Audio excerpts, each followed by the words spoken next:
聞こえますか？こんばんは。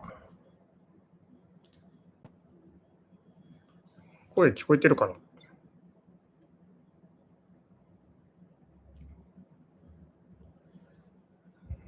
ちょっと今日、携帯で配信しようとしたら、なんかパソコンでライブ配信の設定したら、携帯認識してくんなくて、ちょっと急遽パソコンに変えました。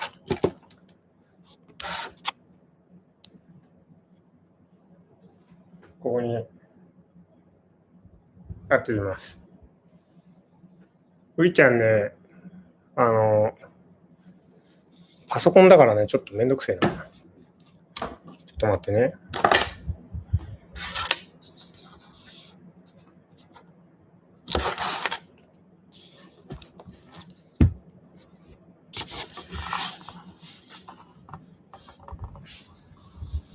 ういちゃん、木の箱の中。ちょっとね、パソコンでカメラが、角度がちょっと調整難しくてすみません。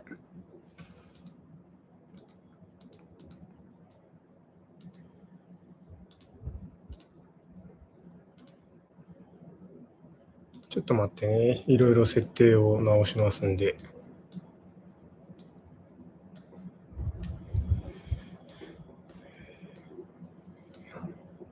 よいしょ。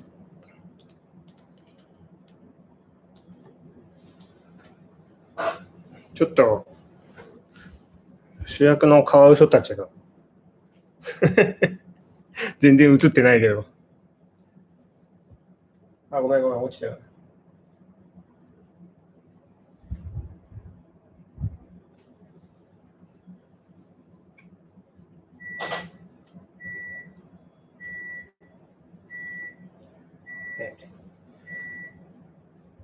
ういちゃんね、ちょっと映るかな？ちょっと待ってね、移動するんで。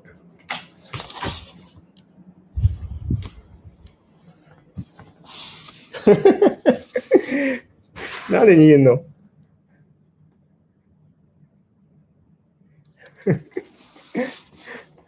パソコン持ってったらちょっと、ういがびっくりしちゃうんで、そっとしといてあげましょう。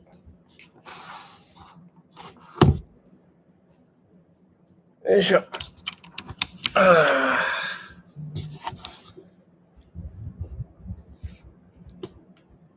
ちょっと待ってね。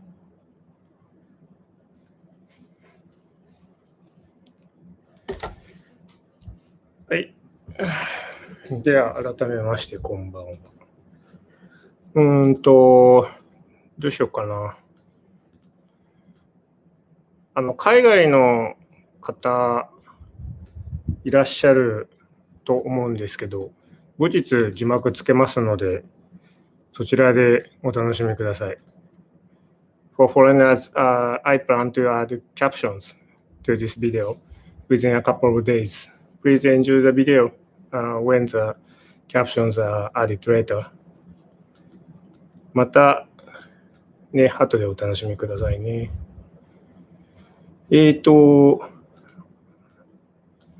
今日、何話そうかな。普段なんか話さないことでも話そうかなと思って、ちょっと企画してみました。てかもう始まる前からのスーパーチャット、いただいた方いて、ありがとうございます。ちょっとね、最近動画の、ほら、どうしたの？はい、ちょっと見えるようにね。最近動画の、アップロードが少ないってよく言われるんですけど、ちょっとそれについて先にお話ししておきますと、8月、今年6月、ちょっと待ってね。ういちゃんどうしたん？ごめんなさい。今年の8月ぐらいまでは、割と雨が多くて、雨多いともう家にいるしかないんで、家にいる時に動画作ってて、割と動画作る時間あったんですけど、もうあっという間に8月も終わってしまって、今年全然川行けなかったんですよ。で、今もう動画作るよりも川行くのを優先して川行ってますんで、動画作る時間がないんですよ。だから全然最近アップロードしてないですね。すみません。あとね、前までアティとウイが生活リズム一緒だったんだけど、今ウイが夜更かしするようになっちゃって、アティもう寝てるでしょ。ウイはね、ウイちゃんおいで。こっちおいで。おいで。おいで。ウイはね、アティが寝てからちょっと私と遊ぶようになって、まあそれも必要なことなんですけどね。ちょっとウイとコミュニケーション取る練習してたら、アティも7時には寝るんですけど、ウイはもう10時ぐらいまで寝ないんで、そうするとその3時間ウイと遊んであげてるんで、動画作る時間が3時間ないんですよ。だからもう全然動画作る時間が単純になくて作れてないです。まあ優先順位から言ったらもうこの子たちの生活が第一で、まああと自分の生活があって最後に動画の作成なんで、すいません。楽しみにしている方には申し訳ないんですけど、動画はちょっと優先順位が最後なんで、余裕ができた時に作るっていう感じです。まあ9月もちょっと更新頻度落ちると思いますけど、別にみんな元気なんで心配しないでくださいね。ういちゃんどうしたん？とかとか。大丈夫です。大丈夫です。よいしょ。ういちゃんなんか暇して足元でコロコロしてた。どうした？ねえねえしね。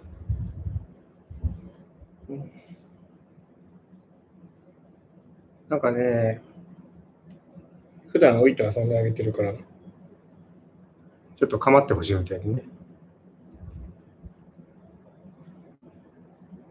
動画1本作ること自体は2時間かな ?2 時間あればできるんですけど、普段ね、平日動画作ってないんですよ。土日にまとめて作って、1週間分も作って予約入れてっていう感じなんで、土日に時間が取れないと全然動画作れないんですよ。で、今はもう川遊びに行っちゃってるんで、動画作れなくてごめんなさい。まあ、天気悪い日が続いたら動画作ると思いますけど。今動画取りだめしたストックもないんですよね。まあ、そのうち作っていくと思います。あとね、そういえば、全然今日、普段話さないことベラベラ喋っていきますけど、すいません、ご了承ください。雨降ったらプールとかで泳がせたらってよく言われるんですけど、プールってもう全然興味はなくてね、アティが。ういちゃんはね、ちょっとプール楽しいみたいだけど、なんかプールってさ、大きくても、所詮、まあ5メーターかける5メーターとかでしょ。いつもアティが泳いでる川ってさ、300メーターぐらいあるの、ノロロッチとか。300メーターかける10メーターぐらいかな。やっぱりね、それぐらい広くないと退屈なんだよね。で、散歩だって、まあ、数キロ歩いたりしますし、プールってね、ちょっと、流れもないんで、運動量がね、やっぱ足りないんですよ。川って流れてるから、もう止まってるだけでもずっと泳いでるし、ね、運動量が違うんでね、ちょっとね、プールはなんで、ちょっと、使っても、あてが満足しないなって感じ。うーちゃんプール好きなんだよな。寝るの？うーさん固まってるね。うーちゃんね、お腹撫でられるの好きなの。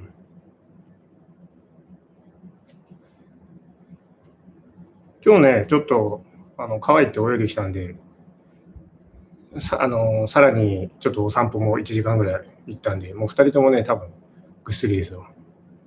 スパチャありがとうございます。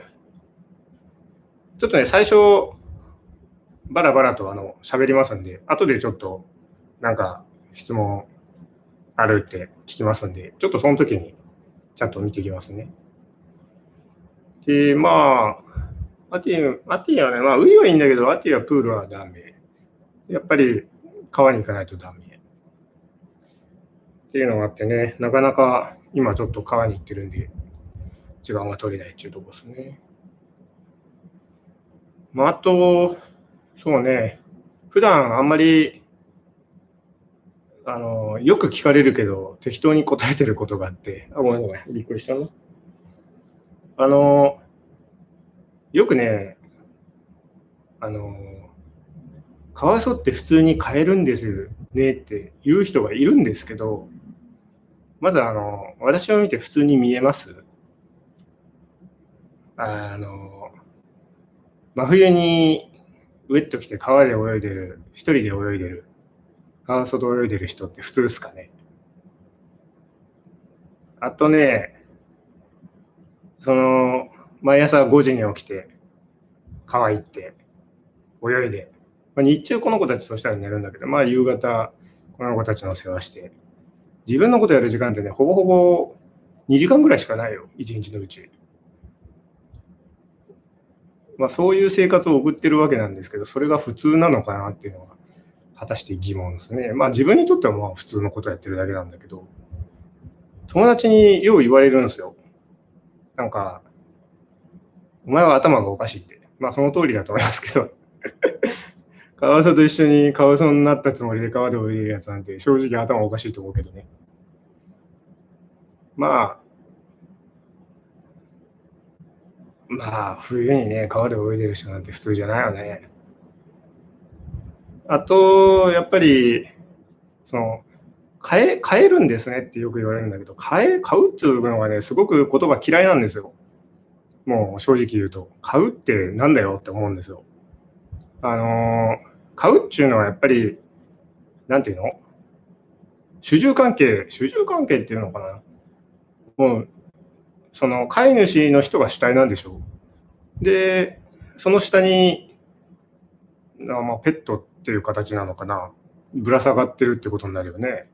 もうそれが嫌でね、なんちゅうの、買うっていう言葉と、ペットっていう言葉が私は嫌いです。で、やっぱりね、そういう接し方をしてると、この子たちとも仲良くなれないんですよ。もう、カワウソと暮らすことってさ、そんなんじゃうまくいかなくって、自分がカワウソになったつもりでもう接しないとダメなんですよ。で、もう極端な話言うと、一番わかりやすいのは、ごめんごめん。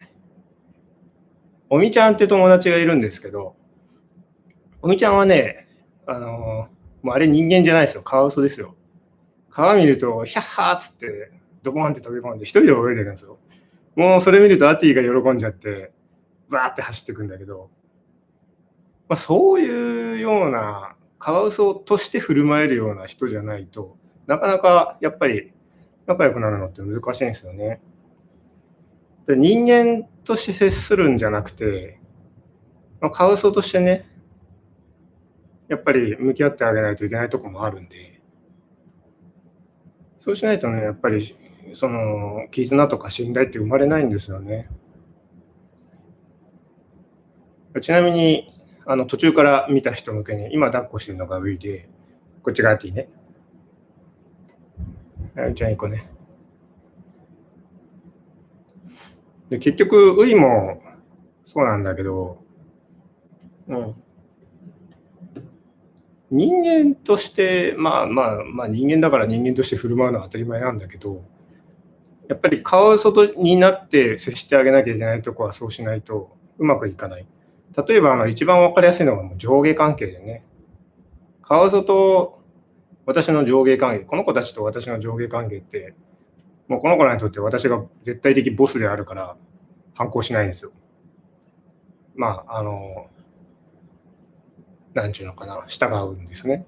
で、この子たちが自分がボスだと思うと絶対人には従わないんで、カワウソってそういうもんですね。だから、スパチャありがとうございます。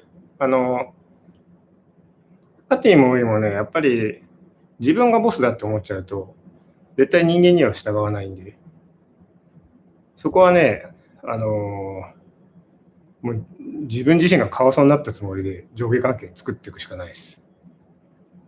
ね、でどうやってそんな上下関係作るのっていうのはもう単純に野生のカワウソってどうやって群れの中で上下関係作ってるんだっけって、考えたわけですよ。結局さ、群れの中で喧嘩した時に強いやつがボスでしょ。だから、必ずカワウソって最初噛んでくるわけですよ。慣れてない時ね、嫌なことすれば噛んでくるし、機嫌悪いだけでも噛んでくるし、なんかそう噛んできた時にいてっつってこう逃げるともうダメ。それでよしよしよしってガブってやられてふわってなるともうダメ。負けてるね。でガブって噛んだ時にこう掴んでほらってごめん怒ってないごめん怒れないと絶対に上下関係って築けないんですよ。だってなんかおけつはみ出てるで。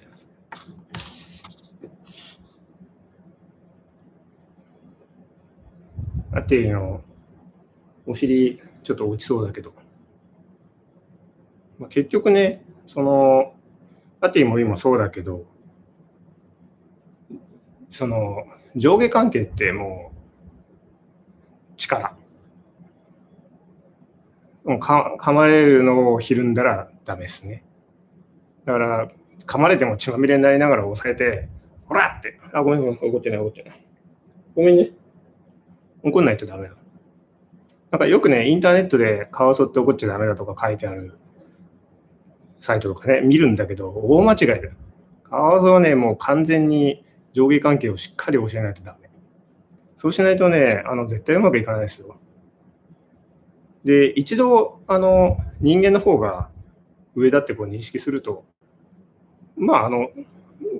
大体人間には全員に、割と素直に従ってくれますね。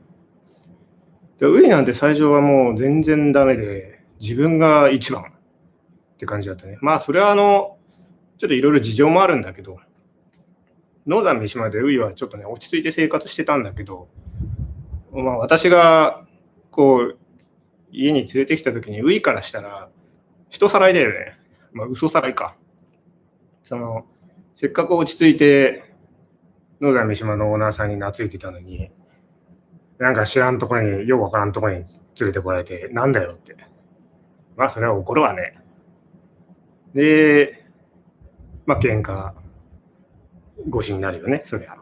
で、その時にやっぱり、そこで噛まれてひるむともうダメ。なかなかね、一度ひるんじゃうとやっぱりダメね。なかなか仲良くなれないね。噛んできても、もう、押さえつけて、こら怒ることが大事。で、一番難しいのはね、最初にね、怒っちゃうとダメなんだよね。最初に怒るとただの怖い人になるから。やっぱりある程度、こう、抱っこしてこう撫でたり、慣れてから怒るのが大事だね。ウイもアティも今はもうコラって一言で聞くんで、割とね、そこら辺はだいぶしっかり覚えてくれたなって感じですね。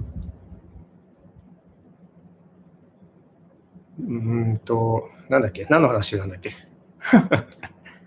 で、結局カワウソっていうのは、付き合い方をちゃんとしないと仲良くなれないんで。もともとはあれか、カワウソってなんか普通に飼えるよねって話から来たのか。普通かどうかはもう、ちょっと、どうしたの？普通かどうかはもうちょっと、私から言っても多分意味がないんで、見て判断してください。ね。そう、噛まれたらダメっていう、噛まれてひるんじゃダメっていう話で思い出したんだけど、ちょっとね、面白いエピソードがあるんで、ちょっと話してみたいんですけど、去年の10月末かな、骨折して、スーパーチャットありがとうございます。わかりました。ありがとうございます。去年の11月に骨折して、ノロロッチに3ヶ月間住んでたんですけど、その時にね、私がアティのお世話できないんで、ノロロッチのゆけいさんという方がお世話してくれてたのね。で、ゆけいさんはね、アティこう抱っこして、こんな感じね。まさにこんな感じ。スーパーチャットありがとうございます。こんな感じで、こちらこそいつもありがとうございます。こんな感じでゆけいさんをこうアティ抱っこしてるんだけど、アティだってね、噛むんだよ。俺のこと噛まないけど、他の人は噛むよ。で、ゆけいさんが最初こう抱っこしてるときに、ごめんごめん、びっくりした。やっぱね、ガブって、ちょっと、私じゃない人の抱っこが、多分当時は慣れてなかったんでしょうね。ガブってゆけいさんのこう手噛んじゃって、っていうことがあったの。で、そしたらね、ある時、ノロロッチのオーナーが、とうとうゆけいさんおかしくなっちゃったみたいって、どうしようって話してきたの。どうしたんですかって聞いたら、アティに、噛まれたとこ見てニヤニヤしてる。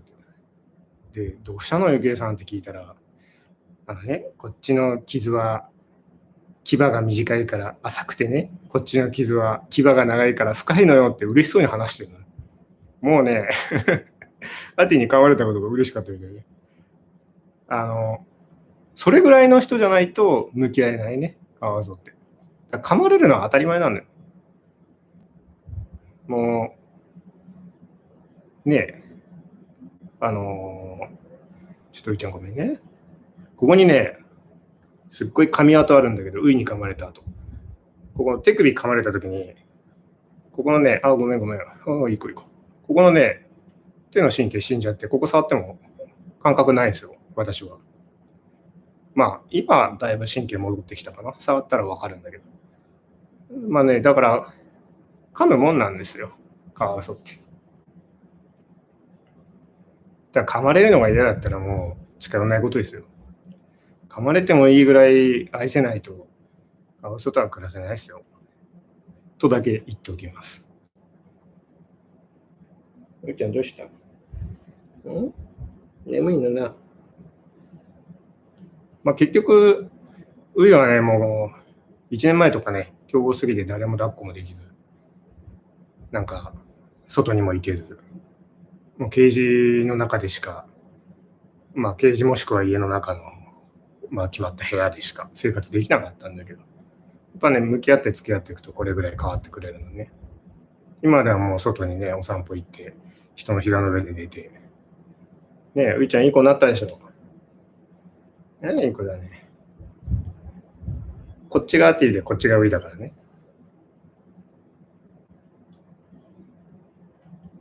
ウイの顔はね、こけしみたいなのね。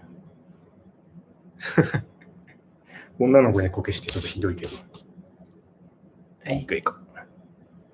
ただね、ウイもね、まだ全てに慣れたわけじゃなくて、でっかい物音にすごい弱いんですよ。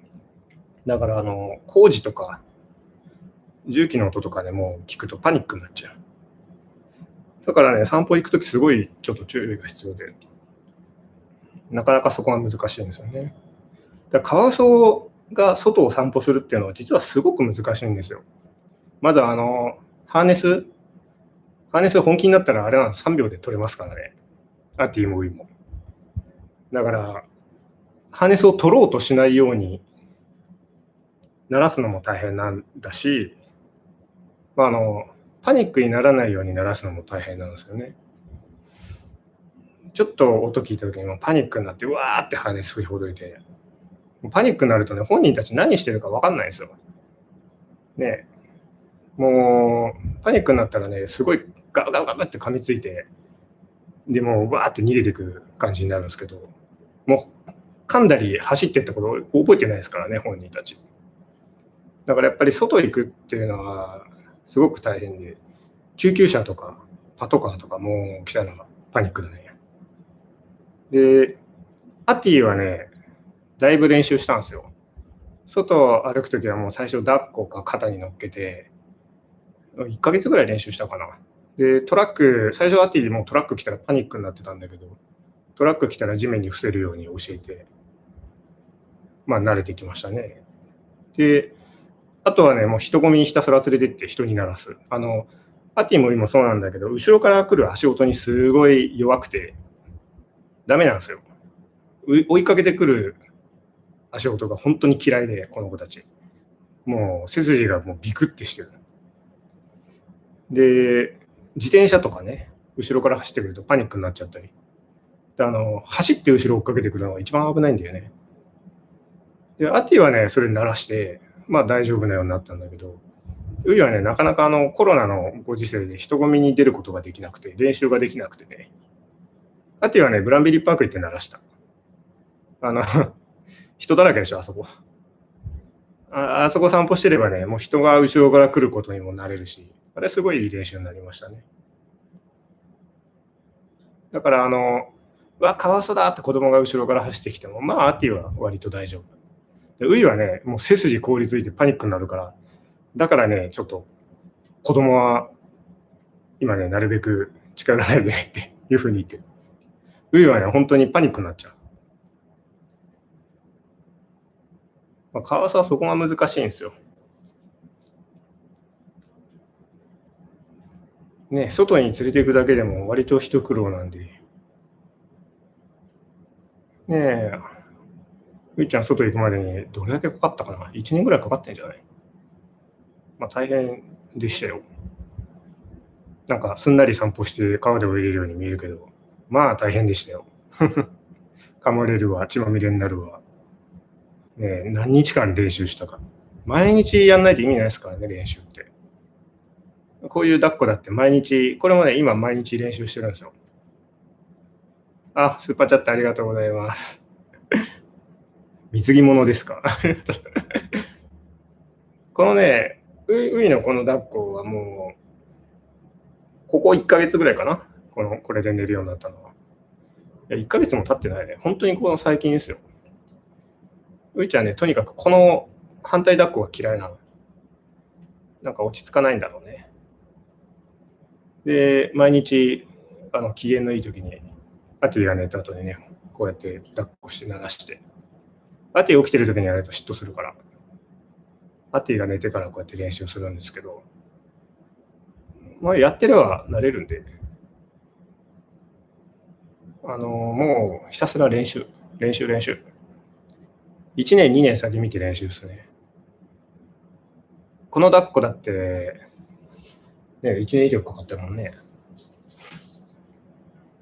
まあ、ただ、ね、慣れるんでね。ちなみに、一番最初に言いましたけど、私はウイのことむちゃくちゃ怒ってるんで、もう威嚇してきたら、威嚇し返して、もうシャーッつって。あ、ごめん。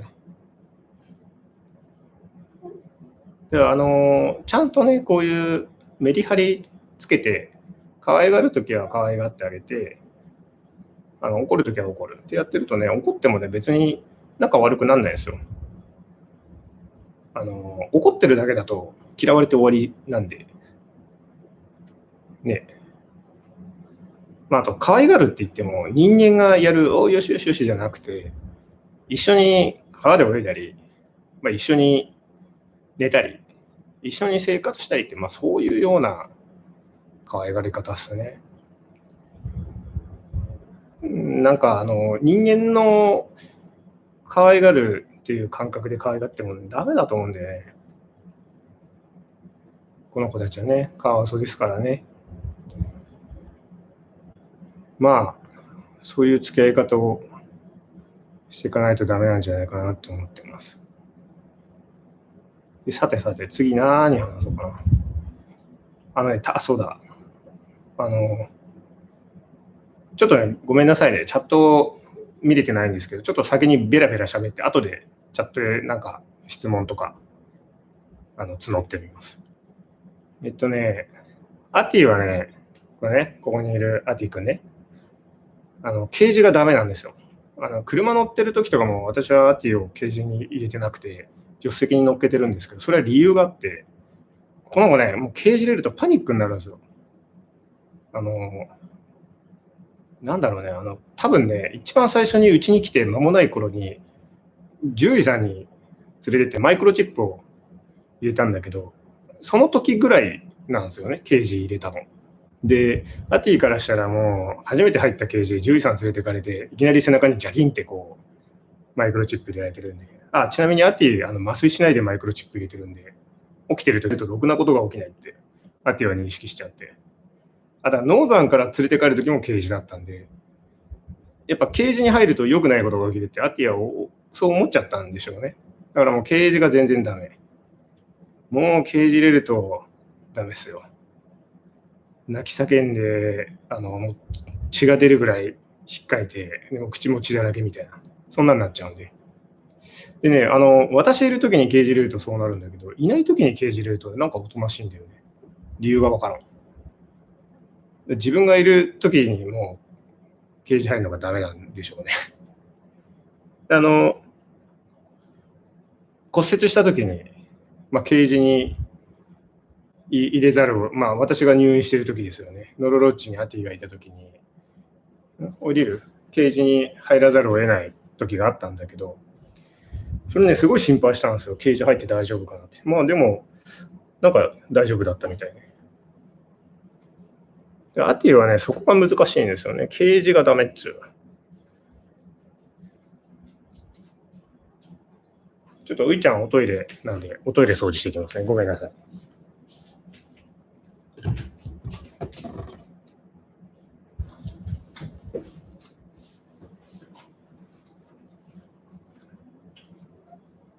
はい。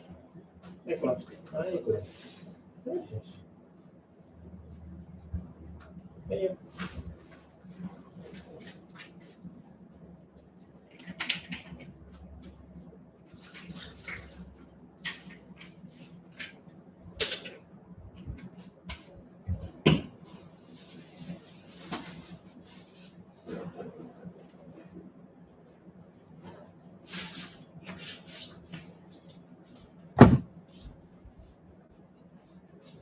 はい、すみません。ちょっとういちゃんのおトイレを。レイジーのトイレだから移すわけにはいかんので。なんかアティ、どうなってるの半分、これおけつ。半分落ちてるね。何の話だっけ。アティがケージがダメな理由か。それでアティはケージがダメなんですよ。で、本当はね、車乗るときはケージの方が安全だと思うんで、買い物とか、買い物行くときは置いていかないけど、なんだろうね、運転中ケージに入っててくれた方が安全なんだけどね、なかなかそれが難しくて、ちょっと、アティはケージ入らない。で、ウイはね、逆にケージ、ちょっとね、アティでその件があったから、ウイはね、ちょっと工夫したの。で、ケージに、この、いつも運転用のちっちゃいケージあるんだけど、このケージに入ればどっか遊びに行けるってウイは覚えたから、もう喜んでケージ入るんですよ。こちらこそありがとうございます。スーパーチャットありがとうございます。ウイはね、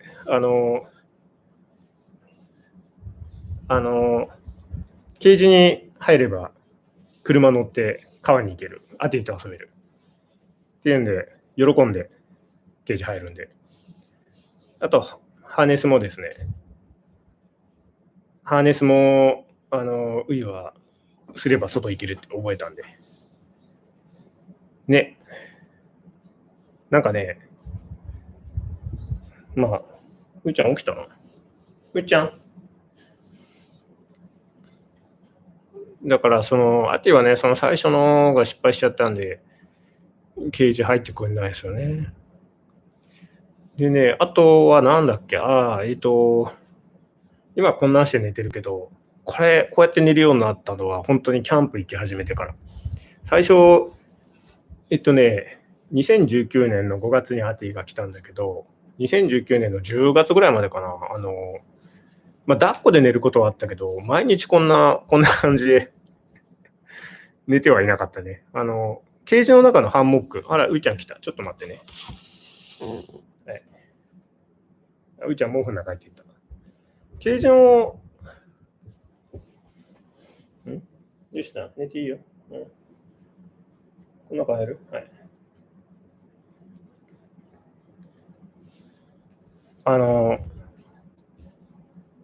ケージの中にハンモックつけてたんだけど、アティはね、ずっとそこで寝てたんですよね。一人で。で、キャンプに行って、寝始めてからかな、一緒に寝るようになったの。キャンプってさ、テントってちっちゃいでしょ。もう寝る場所ないんですよ。一緒に寝るしかないんですよ。どうしたの？で、部屋の中って広くてどこでも寝れるし、まあなんか狭いとこ自分の気に入ったとこ探して寝たりとかしてて、一緒に寝ることなかったんだけど。だって起こしちゃダメよ。ねえねえしな。そうそうそう。それでね、キャンプ行き始めてからアティは一緒に寝るようになったんですよね。で、ウイも一緒。ウイも最初はね、やっぱケージで寝たがって、ケージに木の箱入れてやって、その中で寝てたんで、まあそれが一番落ち着くようで。で、次第に、やっぱり一緒に外キャンプ行ったり寝る練習してたら、そのうち一緒に寝るようになって。って感じですね。で、夏はね、一緒に寝ないですよ。暑いから。アティもウイも、冷たい床に転がって寝てるね。ニャンも夏はひっついてこない。これからの季節はもうベタベタひっついてくると思う。ウイちゃん寝なさいよ。ほら、まあこんな感じで、大丈夫大丈夫。寝なさい。いつもね、この時間ウイと遊んであげてるから、ちょっとかまってちゃんになってるね。アティはね、もう起きないよ。トイレぐらいかな。ウイさんね、遊んでほしいのね。お前疲れてんじゃないの？寝なよ。さて、なんだっけ。ケージの話はしたね。じゃあ次。よく聞かれることで、カワウソって年間いくらかかるのってよく聞かれるんですよ。まあ、はっきり言って、他のお家は知りません。うちのことしかわかりません。で、うちの話で言うと、食費がだいたい月10万。鮎とイワナ、ヤマメとかね、魚類で。で、まあ年間120万ぐらいかで、食費で。私の食費月3万ですよ。で、あとはね、川に行くのが意外と金かかるんですよ。川も近所の川に散歩に行くんだったら金かかんないんだけど、やっぱ綺麗な川に連れて行くって、例えばノロロッチだって、うちから行って往復で1000円ぐらいはガソリン代かかるんですよ。で、あとは、まあ、ちょっと遠出すると高速使いますよね。高速使ったり、まあ、キャンプもね、実は安くないんですよ。1泊4、5千円とか普通にかかるんで、関東近郊だと。で、車代も高速使ってガソリン往復で、まあ、4、5千円かかるでしょ。で、1泊2日するだけで実はね、1万5千円ぐらいかかる。薪とか消耗品も入れてね。意外とね、安くないんですよ。で、それを毎週行くとするじゃないですか。1万5千円、まあ、1泊2日で1万5千円ね。2泊3日なんてしたらもっとかかるし、2万円以上かかるし。それを毎週行くとね、やっぱりキャンプだけでも10万ぐらいかかると思いますよ。この頃キャンプね。私一人だったらキャンプはあんまり行かないと思いますよ。でそもそも川に泳ぎにキャンプに行ってるんで、キャンプに行くのが目的じゃなくて、川に泳ぎに行くのが目的なんで。なんでキャンプするのかっつったら、朝5時とか6時から泳げるんですよ。それがやっぱね、一番でかくて。去年とか朝の4時とか5時に運転して川行って泳いでてやってたけど、朝起きて運転するのは辛い。やっぱりキャンプで泊まって、その翌朝川で泳ぐっていうのが一番楽で。で、この子らもう移動しなくていいから、負担少ないし。だから、あれ、あとどこ行った？おけつだけ見える。あとここにいる。おいちゃん、これおいで。構ってくれないから。いや、なんだっけ。キャンプもね、まあ、安くはないんですよ。で、まあだから、キャンプと食費だけでもうすでに200万超えてると思いますね、金でいうと。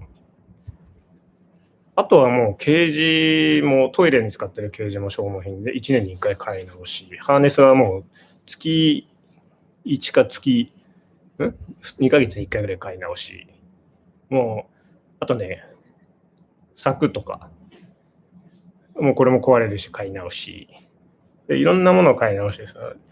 だね、結構、年間300万ぐらいいってると思いますね。まあ、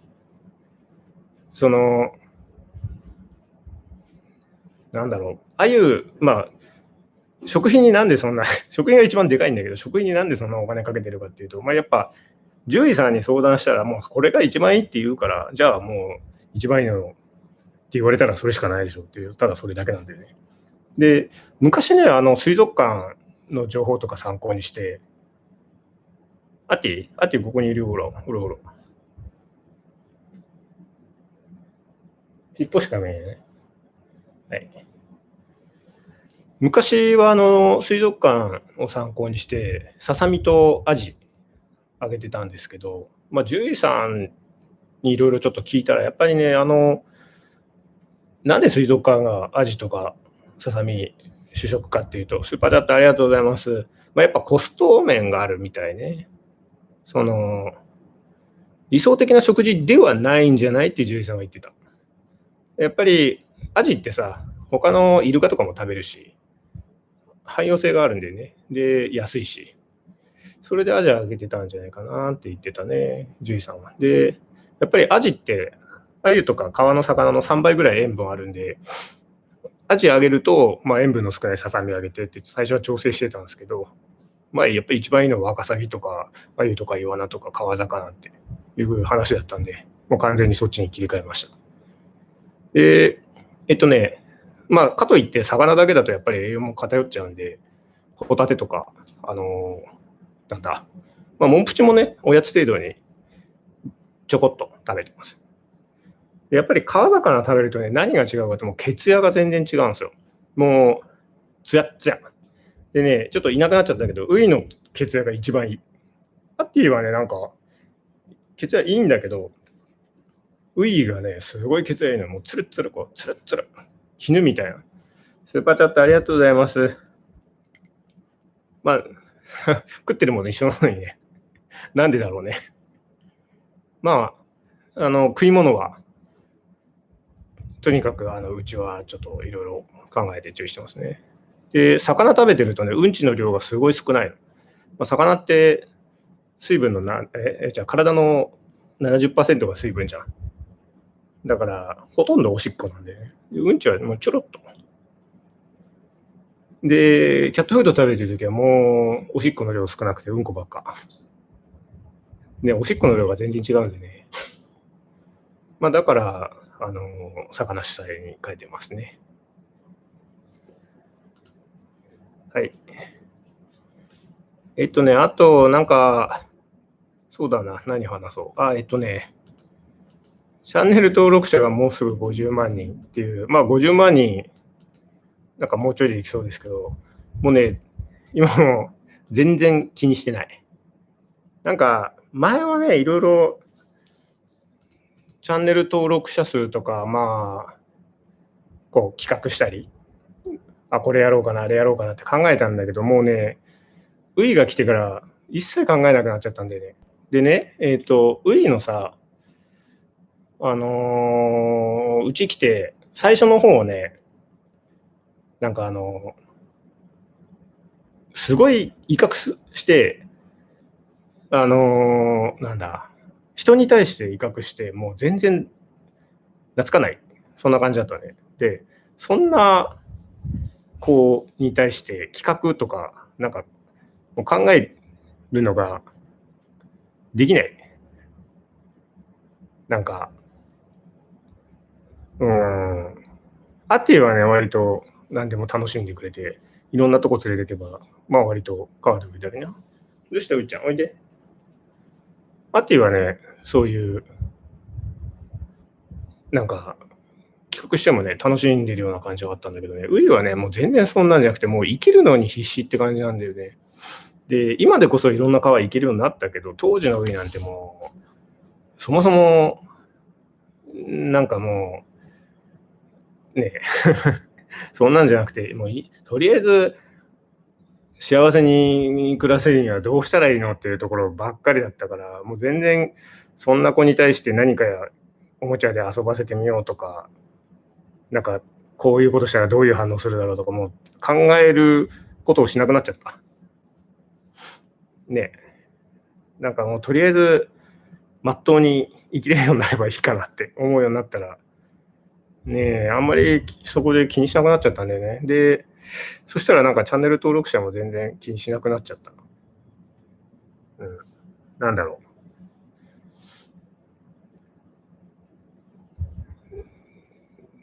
スーパーチャットありがとうございます。なんかね、ということで、あんまり、まあもちろんね、いろんなとこ連れてってあげたりとか考えてますけど、それは大前提として、ウイとアティが喜ぶことをしてあげようっていうのが第一ですからね。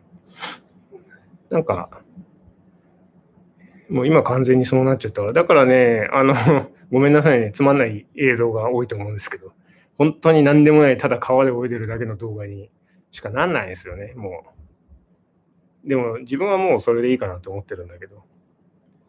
だって、ウイが川で泳いでんだよ。それだけでも満足だよ、自分は。アティだってさ、最初川ついていっても何の反応もなくてさ、何が楽しいのみたいな反応をしてたけどね、一番最初川連れてった時とか。3ヶ月ぐらい川通ったらちょっと、まあ、だいぶ変わったんだけど。おいちゃんね、今人の足で遊んでる。何してんの？やっぱさ、なんだろうね。ウイが来てからちょっと動画を撮る路線が変わっちゃった。もう、なんかもう、ありのままの本当のただの川で泳いでる生活を動画にしてるだけになってしまいまして、すいません。もっとなんか変わった動画見たい人多いと思うんだけど、ウイを見てたらそういう動画を撮ろうって思えなくなってしまって。まあ、いつかね、ウイがもっといろんなことできるようになったら、やってみてもいいかなとは思うんですけど、まだまだね、アテに比べるとまだまだウイはいろんなこと慣れてないんで、もっとね、いろんな企画とかする前にもっとやらなきゃいけないこといっぱいあるんで。ウイちゃんね、今、人の足で遊んでんだけど、ちょっと待ってね。はい、大丈夫、大丈夫。はい、寂しいんだよね、ウイちゃん。で、さて、だらだらと、ちょっと、何分ぐらいだ ?50 分ぐらいかな話したんですけど、そろそろ、なんかチャットで見ていこうかなと思います。さて、まあ答えれる範囲ですけど、なんか聞きたいことあります？答えれないやつ答えないですけど。チ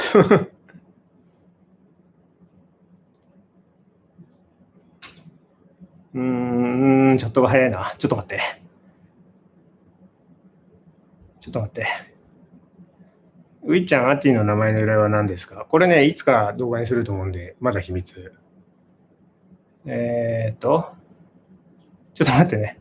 ウイの沐浴どうですかね？ウイ沐浴したら亀よ、間違いなく。こんなん大パニックよ。血まみれよ。沐浴じゃなくて、なんだ、血まみれになるだけ。にゃん先輩、にゃんね、今ご飯食べてる。ちょっと待って、チャットが早くて。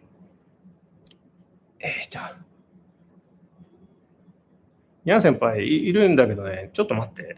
ご飯行っちゃって。いつもね、にゃんここのソファーで丸まってるんで、いるんだけど、多分ね、今ベラベラ喋ってるから、にゃんが向こう行っちゃったんだと思う。アテとウイのことも、いや、よく聞かれるんだけど、まだね、早いと思ってんだよね。ウイがさ、もっと、なんちゅうのかな、カワウソとして生活を安定して送れるようにならないとさ、まあ川行くようになったけど、まだ深いとこも怖がるし、やっぱね、物音弱いしビビるし、まだまだ鳴らさなきゃいけないこと多いんでね。焦んない。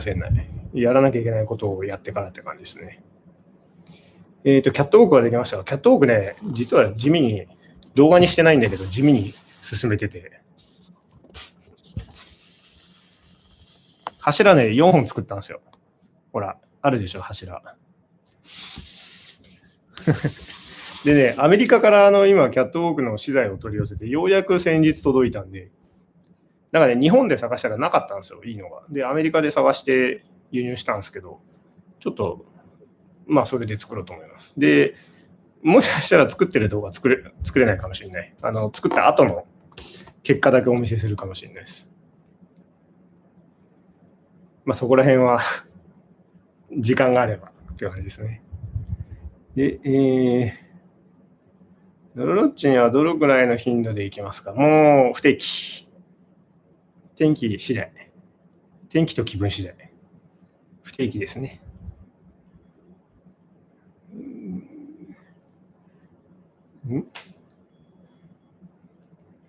次はいつノロロッチ行くの？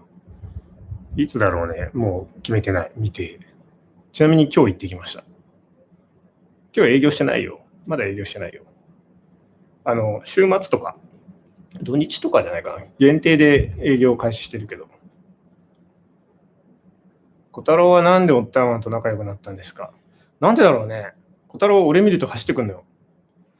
かわいいよね。なんだろうね。俺はもっと小太郎とラブラブしたいんだけど、あんまり仲良くすると、家帰ってからオッターマン探してるらしくて、オッターマン今禁止になってるの、小太郎。いや俺もう本当小太郎とこうやってラブラブしたいんだけど、本当はね。かわいいよね。で、キャンプの時はニャン先輩は留守番ですか？まあ留守番、まあ基本留守番だけど、ノロロッチとかだったら連れていけるね。ノロロッチの管理棟とかにちょっと住まわせてもらってたことあるんで。どうしたおいちゃん、トイレか？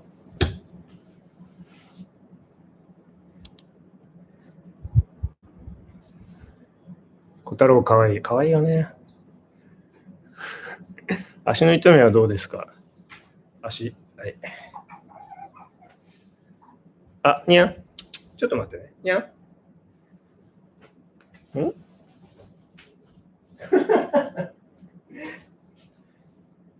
なんか普段と違うことするとね、にゃんは逃げてくんで。にゃん逃げてた。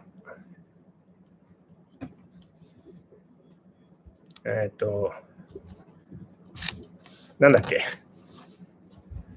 ちょっとごめんなさい。チャットが早くて。オッターマンが寝るとき、アティやウィも同じ布団に連れてくの。もう基本一緒に寝てますよ。寝室行って。まあ、場合によっちゃここで寝るときもあるんですけど。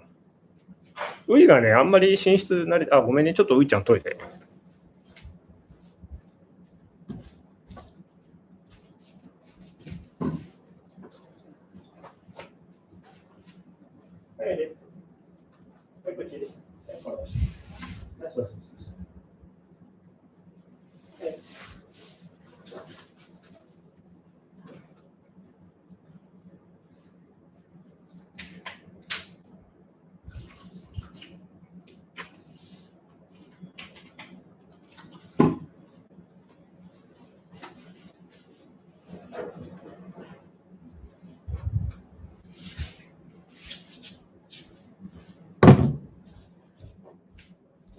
ウイちゃんいいよ。おいで。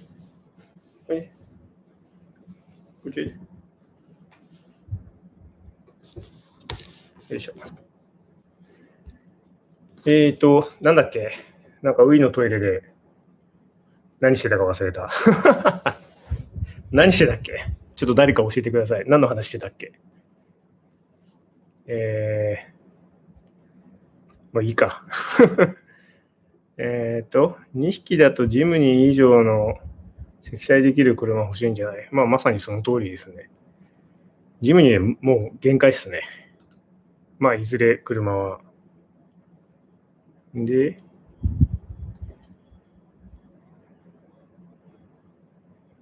どうしたらカワウソ買えますかって、ちょっとね、前半の動画見てほしいな。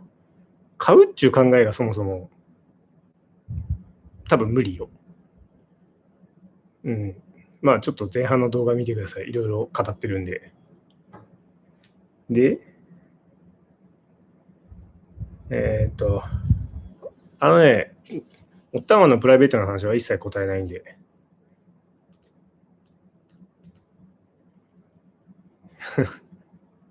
なんでみんなオッターマンの質問するの？どうでもいいじゃん。もう世界一どうでもいいことだと俺は思ってんだけど。アティとウイの動画でさ、まああとニャンか。俺のことは最もどうでもいいよ。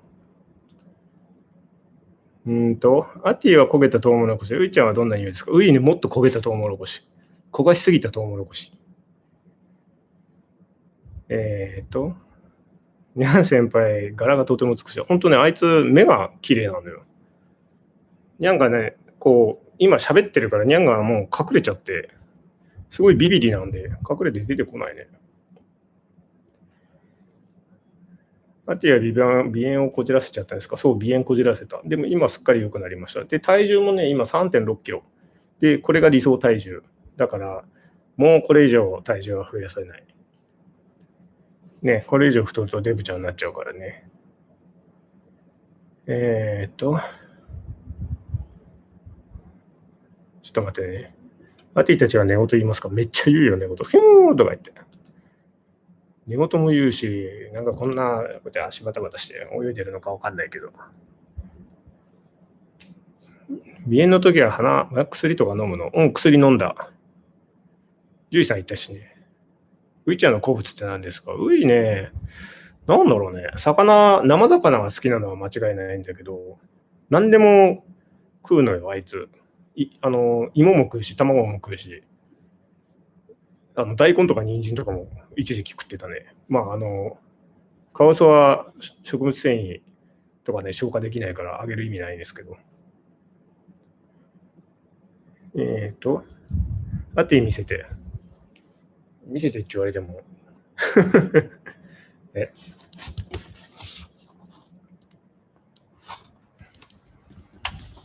アティや。アティさん。はい、こんにちは。はい、おやすみ。おやすみ。はい。アティさんでした。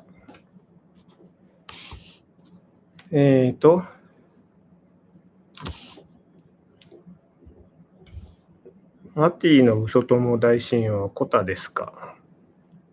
そうね。なんか、むちゃくちゃ長いね。なんでだろうね。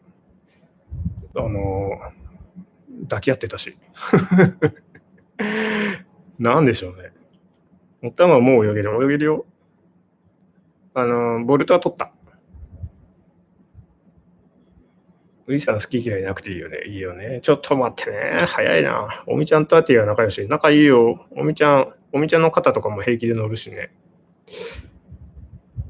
アティとハナちゃんなのか。アティね、ハナちゃんに寄らなくなった。多分ね、ウイいるからだと思うけどね。昔は花見てピーピー泣いて追っかけたんだけど、今全然追っかけない。なんか、もう、まあ、ちょっといれば、気にはするんだけど、追いかけることないね。ちょっと待ってね。今日夜ご飯マック食ったんですけど、マックがちょっと食いすぎたみたいで、胃もたれが。来年のカレンダー販売しますか？わかんない。全然考えてない。英語のコメントも読んでるんですか？今日はね、英語読んでない。後で字幕つけるから。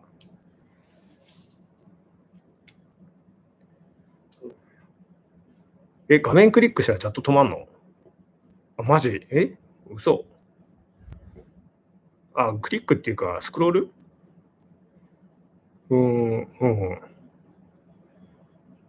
でもね、その間にどんどん新しいの流れていっちゃうんでね。グッズはオッターマンさんが考えたのですが、グッズはね、もう自分が使う、これもそうなんだけどさ、自分が使いたいがために作っただけよ。全然ね、もう趣味、全部、もう、うちで売ってるグッズは全て自分が使うためだけに作ったようなもんで、これも後ろもそう。これもそう。これね、自分家に飾りたいから作っただけで、たまたま作ったからそれをまあそのまま販売してるだけで、全然ね、グッズとして作ろうって意思がないんで、でも自分が欲しいものを作ってるだけ。だからね、グッズは大赤字です。大体。T シャツとか、いろんな人に配ったりしてるから、もう大赤字よ。別に趣味でやってるだけだからいいんだけど。あっていい？こう、ちょっと入っちゃった。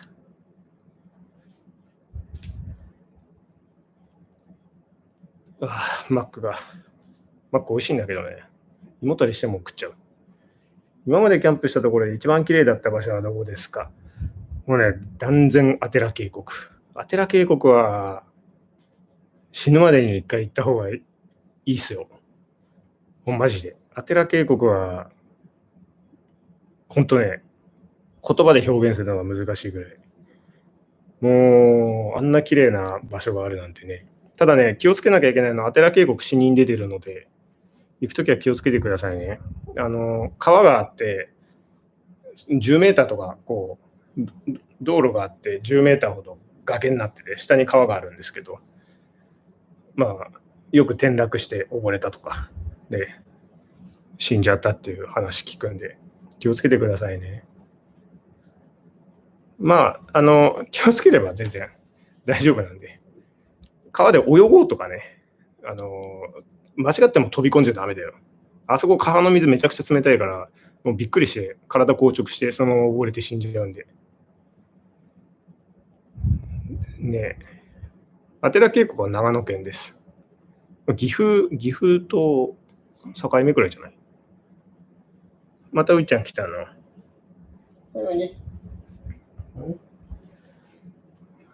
ういちゃん足で遊んでる。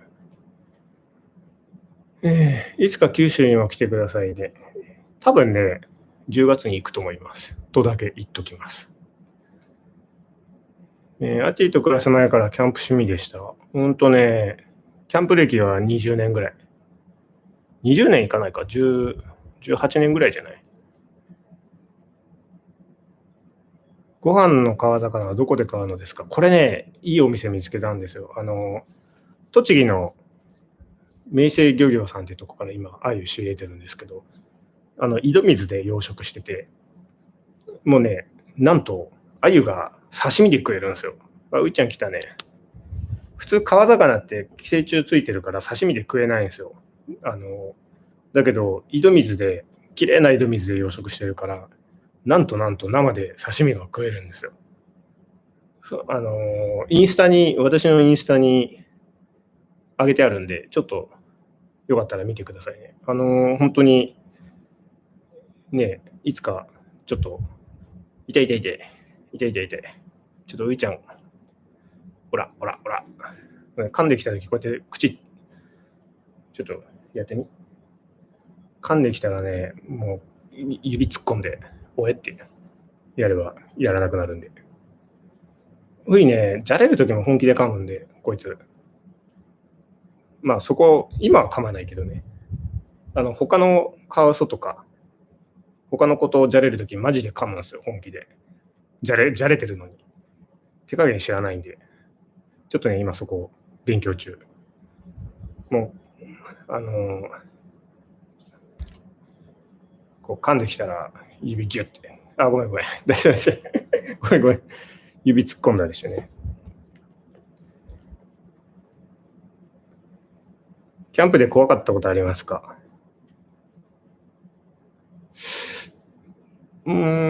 アティとウイとキャンプしててじゃなくて、大昔だけど一人でキャンプしてた時に真っ暗闇で、青森のどこだっけ、田舎の方でキャンプした時に電灯も何もなくて、マジで真っ暗で、テントが立てれなかったことが暗すぎて。で、バイクのライト、バイクで行ったんだけど、バイクのライトつけてテントをなんとか立てて一泊したんだけど、朝起きたらもう周りが動物の糞だらけ。恐ろしいよね。熊とか出たらどうしようって感じだよ。あれが一番怖かったですね。アティも噛まれる。アティはね、噛まれないね。アティ噛むと俺がめっちゃ怒るから、噛まないね。アティはね、なんか嫌なことあると、もう私の後ろ隠れて、助けてってくるんで。生で見たクマは怖かった。いや、全然、遠かったし。ね、クラクション鳴らせば、本州のクマってツキノワグマだから全然大丈夫よ。なんかっていうのもおかしいけど、別にクマに遭遇したこと初めてじゃないし、北海道でヒグマに遭遇した時は死ぬかと思ったけどね。全然クラクション鳴らせば逃げていくんで。で、子連れのクマが一番危ない。個人的には。母親も必死だからね。別にソロで来たクマって別に音立てりゃ逃げていくんで。まあちょっとそれ私の独断なんで、クマ専門家に聞いて間違ったことをみんなに教えちゃまずいんで、あくまでも私の勝手な感覚ですね。アティの可愛いところは、アティね、可愛いとこまあ全て可愛いけどごめんなさいね、バカみたいな回答で。ういちゃんとにゃん先輩はよく遊ぶ。最近遊んでるね。ちょっと待って、ルンバを動き始めた。止めてくる。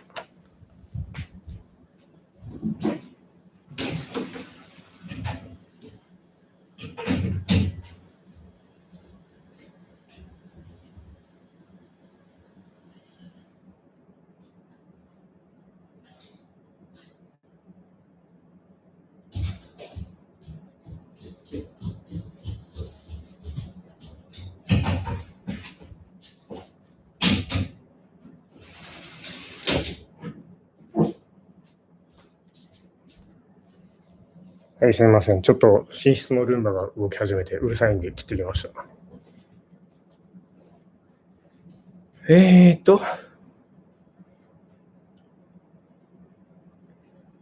今、ウィ映ってたのアティとウイちゃんはお留守番できるんですか？無理。3歳児に1人で留守番できるっていうのと一緒。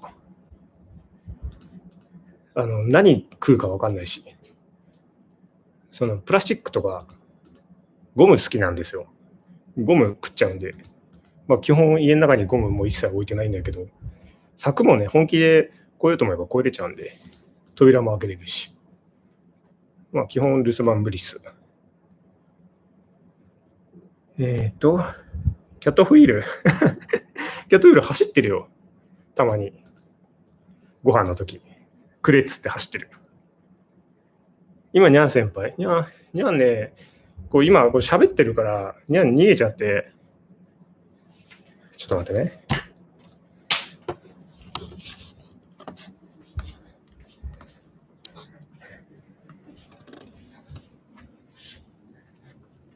にゃん。にゃん。どこ行った？あれ？こうか。にゃん。怖くない。戻ってきました。もうね、うちの子、にゃんは超臆病なんで、いつもと違う雰囲気を感じると、引きこもって出てこないんですよ。よいしょ。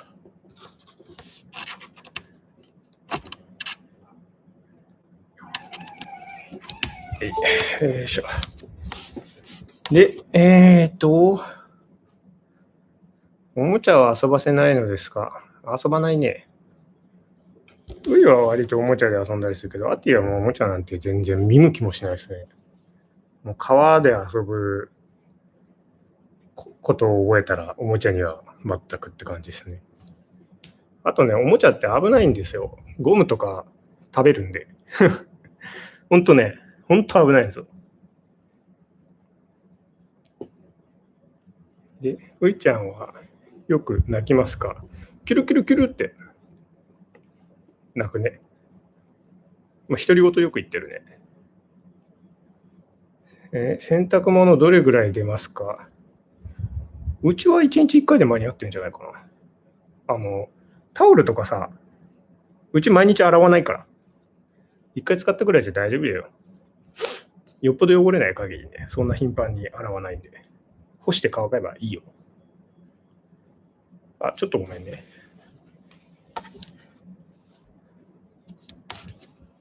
ちょっとごめんなさいね。ちょっとしばし2、3分待ってください。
はい、すみません。お待たせしました。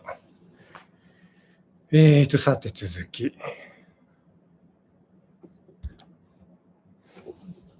あとまだこんなところ。全然起きないね。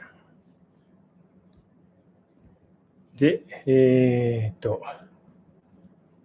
アティ隊長出てきて。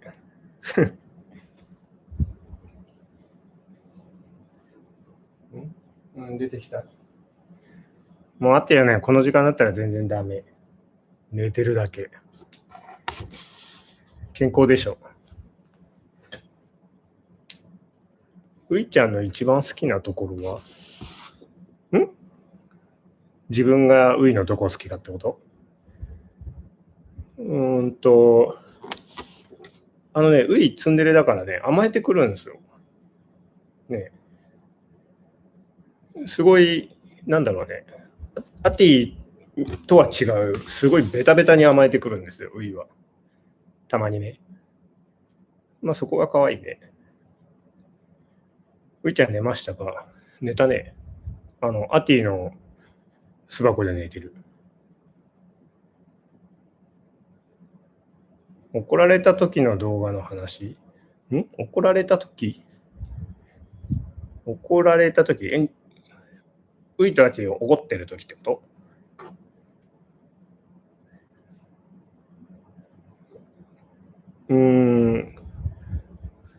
ちょっといまいちごめんなさい。意図が分かんなくて。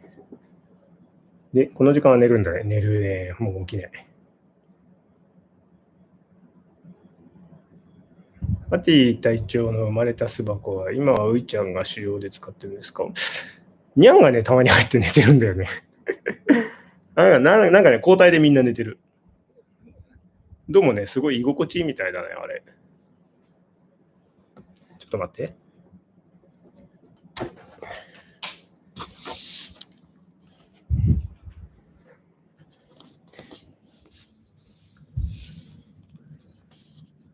見えるかな？いいよ、寝てて。暗いけど見える？ウイの顔がここにある。まあちょっと寝てるから邪魔しないと。警戒しちゃうからね。ウイはね、アティの巣箱大好き。アティもね、風呂上がりとかよくあん中でくつろいでる。で、誰も入ってない時にニャンが入ってる。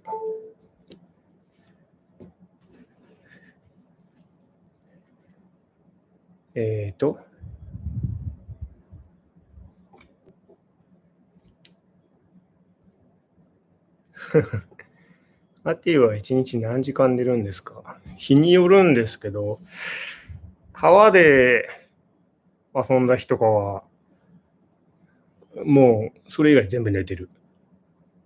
飯食う、寝る、飯食う、寝るみたいな感じ。川で遊んだ以外はね。川井さんの剣抜けますか？ちょっと待って。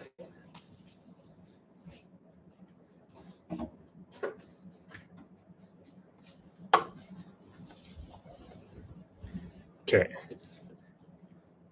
これアティの剣。これニャンの剣。まあ、ニャンの方が圧倒的に抜けるよね。これ。毛が舞う。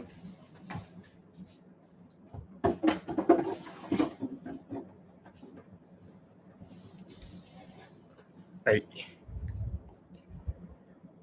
アティとウイちゃんの肉球、柔らかいですか？ウイの方が柔らかい。アティは、もうやっぱりいっぱい距離歩くからかな。結構ね、足の裏、皮分厚いよ。たまにで何に使うの？趣味。ただの趣味。集めてるだけ。ブラッシング、ニャンはもう頻繁にブラッシングしてますよ。カワウソたちはね、川で泳いでるから、川で多分毛抜けてんじゃないかな。お風呂でも毛抜けるし。だからあんまりブラッシングする必要ないね。なんか、ニャンはブラッシングしてやんないと、猫ってほら、毛づくろいするじゃないですか。自分の体こうやって舐めて。あれでゲロ吐いちゃうんで、まあ、毛づくろいして毛取ってあげて、結構頻繁にニャンは毛づくろい、ブラッシングしてますよ。起きたの？起きたの？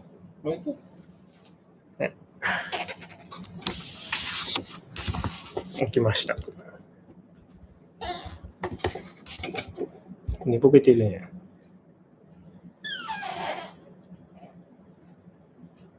どうした？嫌だって。暑いんだよね。もう、うちあんまり、よいしょ。あら、スーパーチャットありがとうございます。くしゃみしてどうした？ね、またちょっと冬になるんで、なんかあったかい装備でも買ってあげようかと思います。もうケツしか映んねえじゃん。まあいいけどさ。ひげは頻繁に抜けますか？川散歩すると石の下をこうやって頭突っ込んで散歩するので、ひげどんどん抜ける。アティのね、ひげ、本当にないよ。抜けて。うん。ニャン先輩の年、もう、今10歳か。いや、20歳の、すごいね。20歳の老妖がいます。20歳ってすごいね。カワウソは寒さに弱いですが、カワウソってさ、いっぱい種類いるからさ、コツメカワウソの話。コツメカワウソの話で言うと寒さには弱いよ。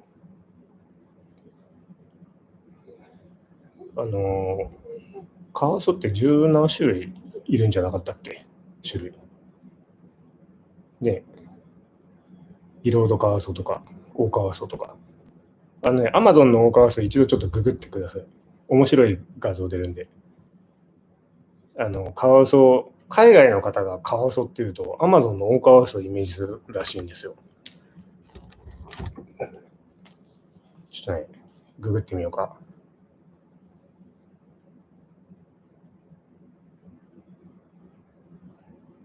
アマゾンのオオカワウソは本当やばいね。なんかもう顔が邪悪さに満ち溢れてる。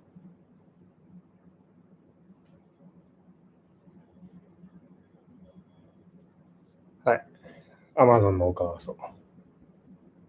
やばいでしょ。海外の人、カワウソっていうとこれイメージするらしいですよ。アジアだけみたいですね。こんな可愛いカワウソ想像する。だから、知り合いの外国人の方とか、カワウソと暮らしてるっつうと、はぁ食われるよってびっくりする。オオカワウソは、ピラニアが大好物らしいですよ。びっくりだね。恐ろしい恐ろしい。日本カワウソはね、コツメカワウソの倍ぐらいじゃなかった。多分これぐらいじゃない体長。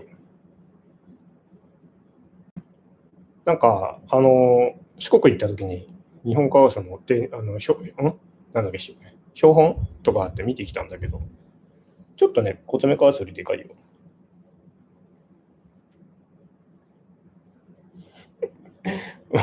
オオカワウソと暮らしている人がいたらやばいと思うよ。本当に。よ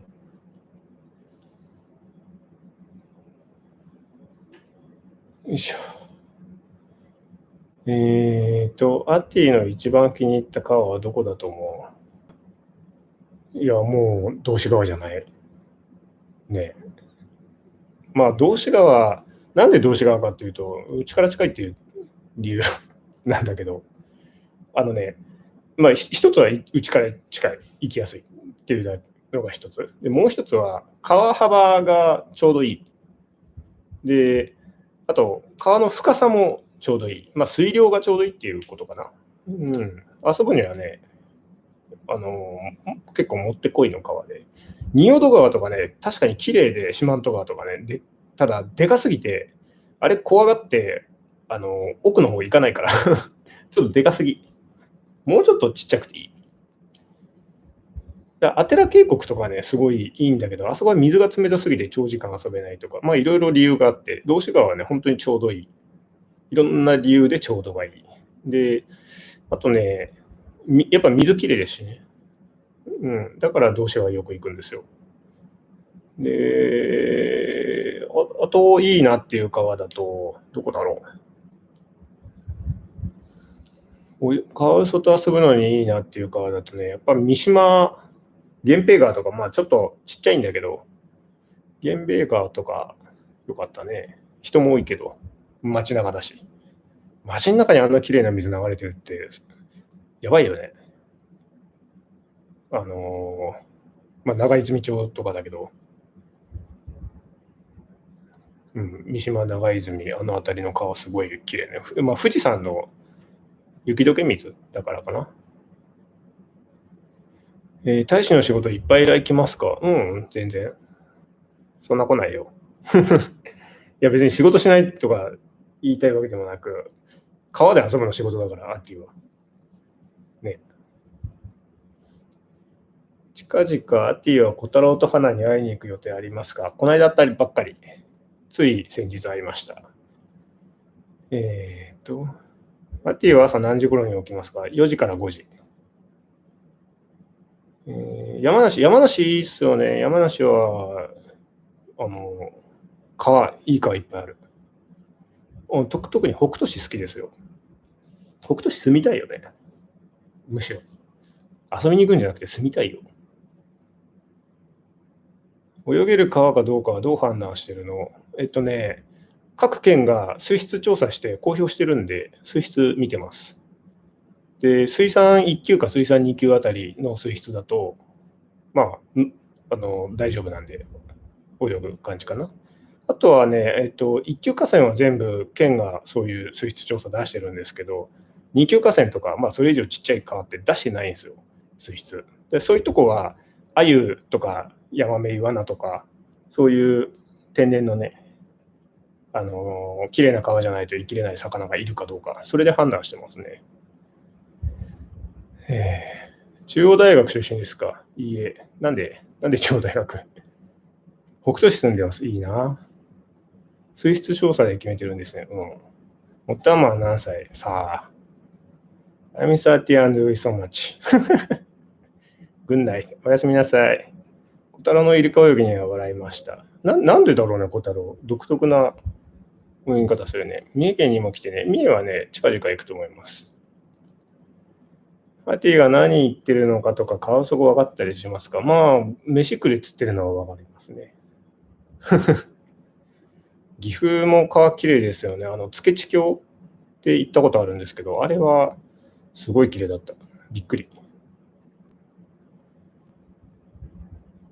ね、ちょっと、だいぶチャットが落ち着いてきたから読めるようになってきた。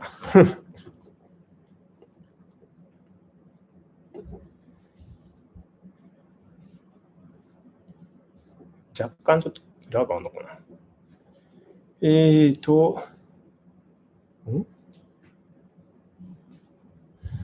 like longer video, not so short. すいません。長いのを作るの時間かかるんですよ。ニャン先輩とアッティとに上下関係はあるんですか？あるよ。ニャンが一番上だと多分一番いいんだけどね、本当は。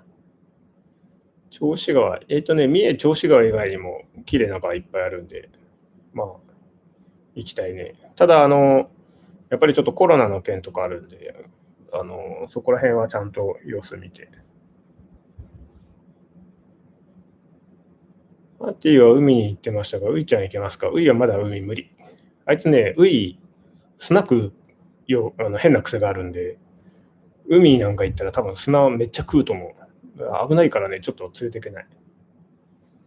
ちょっとね、もう少し慣らしてからじゃないと無理かな。北斗市に住むとなると雪は大丈夫そうですか？冬住まないよ。住むなら秋まで。冬はね、四国とか暖かいとこ行っちゃう。キャンピングカーが欲しいっておっしゃってましたが、購入の予定は、欲しいね。欲しいけど、この間、キャンピングカーとかイベントよく行って探してるんですけど、納車2年待ちとかなんですよ。無理。2年も待てない。中古でも探したんだけど、難しいね。欲しいやつはやっぱり中古でなかったりとか。あって起きたね。岐阜県民です。ぜひ郡上のあたりに来てください。郡上八幡よく行くよ。好きですよ、あそこ。郡上八幡ってよく橋から飛び降りるよね。高校生とか、地元の高校生よく橋から飛び降りてるよね。好き好き。そういう綺麗な自然に行きたいね。ういちゃん、はなちゃん見て砂掘り掘りかわいかった。きえーっつって。ひどいでしょ、あれ。ね。キャンピングカーならニャン先輩も一緒に行けそう。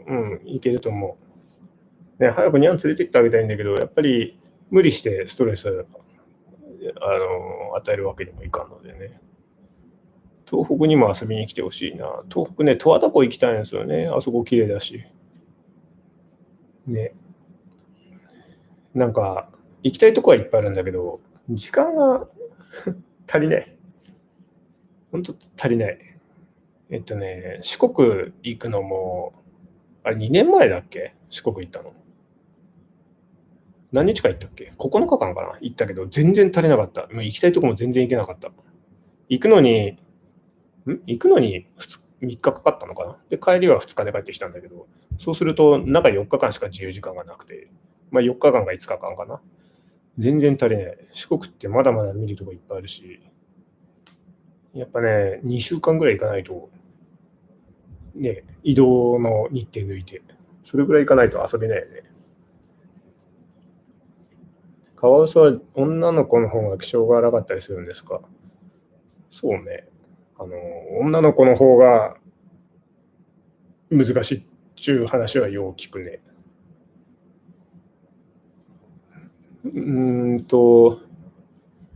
なんだろうね。三重県いつ来るのかな。ありがとうございます。三重、わかんない。コロナ次第だもの。ちなみに、そうだね。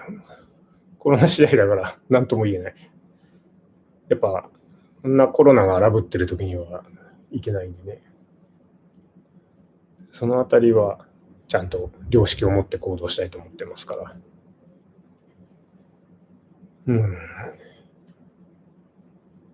花ちゃんとゆいちゃんは仲良くなりそうですか？難しいね。難しいけど、やっぱりまだ、ゆうたってまだ会って何回かしか会ってないから分かんないよ。何回も会ってみないと。そんな、たかだか2、3回会ったぐらいじゃ、ね、もともとウイが人間になれるのだって、そんな2、3回会ってなれるかっつうとなれないよ。やっぱ何ヶ月とか、ね、1年、2年かけて人間にならしていったりしたぐらいだし、カワウソだってそれぐらいかかるんじゃない？なんかね、そんな簡単に諦めたり、そんな簡単に判断しちゃいけないんじゃないかなって思うんだけどね。ニャン先輩はノロロッチについていくの、まあ行く時もあるし、お留守番の時もあるし。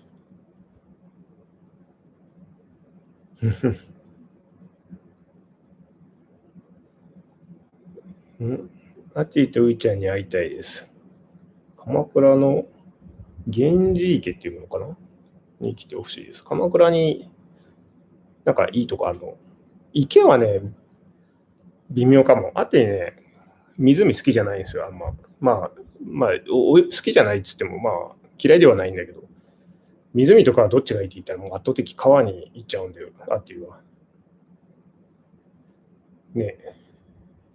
ターマンさん、コタハナ動画イヤホンしてみてるんですか？探すもんね。イヤホンしない。いつも探してる。ピーピーって探してる。やばいよ、本当にずっと探してる。ノーザン三島に里帰りしたら覚えてますか？覚えてるよ。アティも覚えてるよ。アティはね、ともかく、ウイが覚えてたのがちょっと、びっくりっていうか、ほうって感じだったね。ウイがね、ノーザン三島のオーナーさんの後ちょこちょこついて歩いてたの。覚えてるんだと思って。アティはね、だって生まれた時から育てられてるから、もう育ての親だからね。それは覚えてるよ。で、ウイはそんなちょっとの間しかいなかったけど、まあ、でも、やっぱり、慣れた人は覚えてる。いや、本当ね、カワウソって記憶力いいんですよ。で逆に言うと、嫌なことした人のこと忘れないんで、根に持つよ。ウイちゃんは琴花の父ちゃんたちには慣れてますか？慣れてるよね。というか、やっぱ、なんだろうね、ウイは父ちゃんになんだろうね。なでなでされてたね。全然平気。今ちょっとふと、琴花ちゃんの父ちゃんの話で思い出したエピソードがあるんだけど、ちょっと話脱線して喋っていいですか？あのね、去年骨折して入院した時に、実はね、ウイは、12月、1年前、8ヶ月前かな。すでに会ってるんですよ。小太郎と花に、ウイは。で、当時は、もうまだ人に慣れてない時かな、ウイがもうギャーって言って、人が近寄るとギャーって言って叫んでた時だけど、実は小太郎と花に会ってる。で、その時はね、全く小太郎と花に反応を示さなかったの。もう無関心。それが最初の出会いだったの。で、だからね、今、ウイがキエーって花に、多分花だと思うんだけど、花にキエーって言ってるのは、あって取られたくないんじゃないまあ、その、ウイと小太郎と花との出会いはそんな感じだった。全然興味示さなかった、ウイが。まあ、あの時のウイはね、まだケージから出れなくて、危なくて、もうケージから出たら人噛みまくって、大変なことになると。そんな時だったんだけど、でね、ちょっと一つ思い出深い、記憶があるんだけど、父ちゃんが小太郎を連れてウイに会いに来てくれたね、小田花ちゃんちの。で、その、ウイを見たときに、ウイちゃん、ケージから出れなくてかわいそうだねって父ちゃんが言ってたのよ。もうそれが嬉しくてしょうがなくて、自分がね。大体ウイがケージ入ってるのをみんな見たら、あ、かわいいって言うんですよ。で、ウイがギャーっつって嫌がって威嚇してるのを見て、あ、かわいいってみんな言うんだよね。だからそれがね、もうずっと嫌だったの。だから、ウイにそんな近寄って見ないでねとか、ちょっと離れてくださいってお願いして、ウイのそばに寄らないようにね、お願いしてたんだけど、やっぱ多分知らない人から見たら威嚇してるって思わないんだろうね。もうギャーっつって、こうケージ掴んでギャーって言ってた。それ見て可愛いって言っちゃうんだよね、知らない人は。もうそれがかわいそうでかわいそうで。かといってさ、ウイだって日向ぼっこしないといけないし、外出さないといけないんですよ。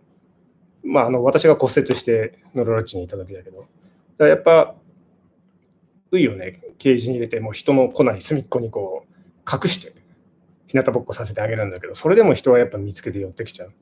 で、見て、こう、ギャーって言ってウイの写真をこうやって撮るんだけど、可愛いねって言って撮るんだけど、そうじゃない。ウイは、本当に本気であれは嫌がってたと思う。ねえ。だから、そういうケージに入ってギャーって言ってる子を見て、かわいそうだねって言ってくれたのは、小田花ちゃんちの父ちゃんだけだったんだよ。もう、同じ気持ちでいてくれた人がいることにすごい嬉しかったね。本当に。あれは、思い出深い話ですね。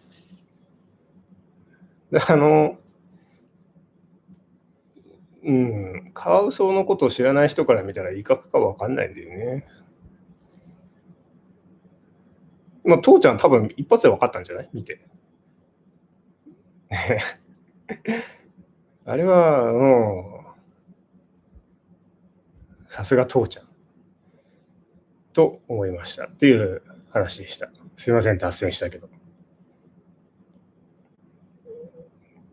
まあ、自分だってカワウソのことは今でさえ分かるけどさ、アライグマとかが威嚇してても多分分かんねえよ。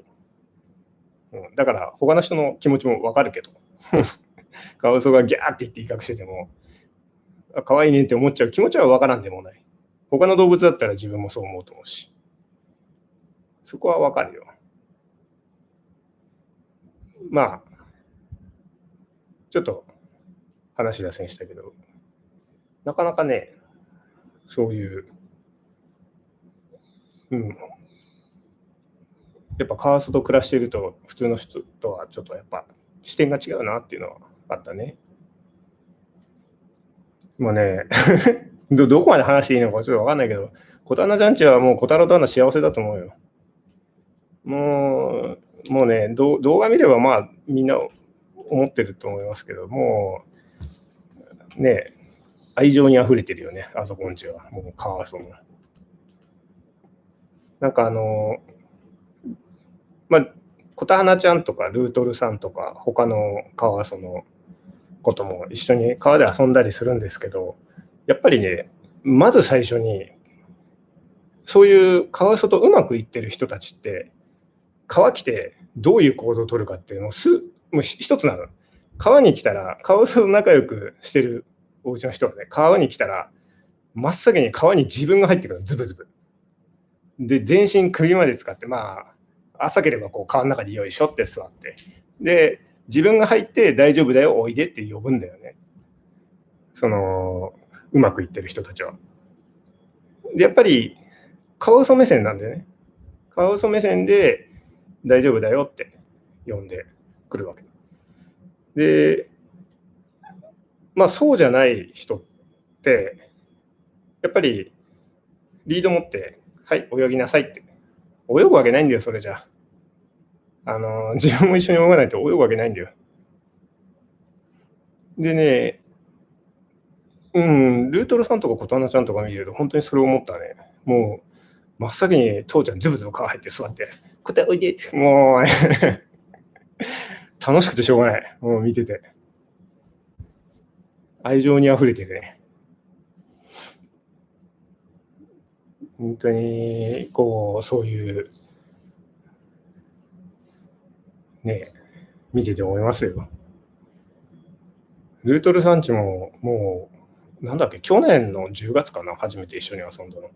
三重の銚子川だと思うんだけど、結構ね、10月の川って冷たいですよ。もう冷たいところにウェットスーツなしで、普通にズブズブ全身入って泳いでましたからね。さすがです。ちょっとごめんなさいね。あというトイレ。おちっこ。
これじゃなくて。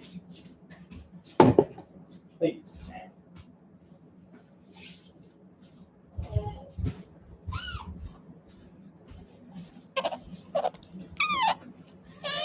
よいしょ。さてさて、ちょっと気がついたらもう9時43分なので、あともう10分ぐらいしたら終わりにしようかと思います。ちょっと待って、ウイもトイレ。なんだよ、お前ら。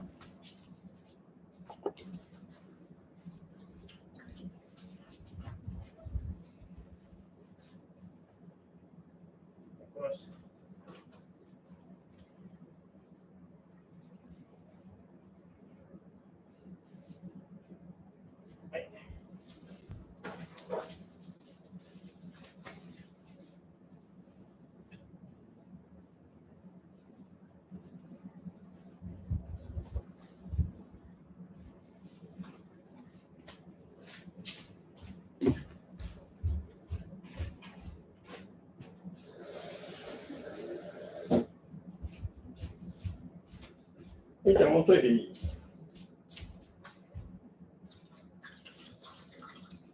もうトイレおしまい。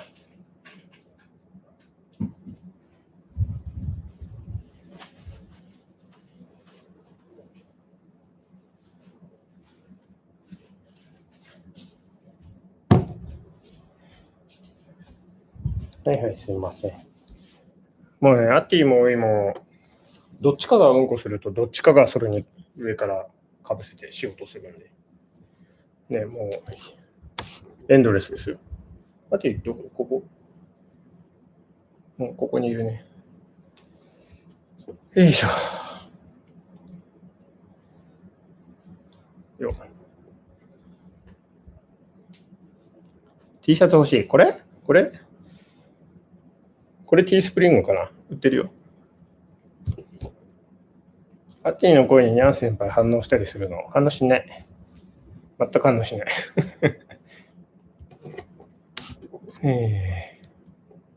おトイレ放置するとか、掘りがすごいのかな。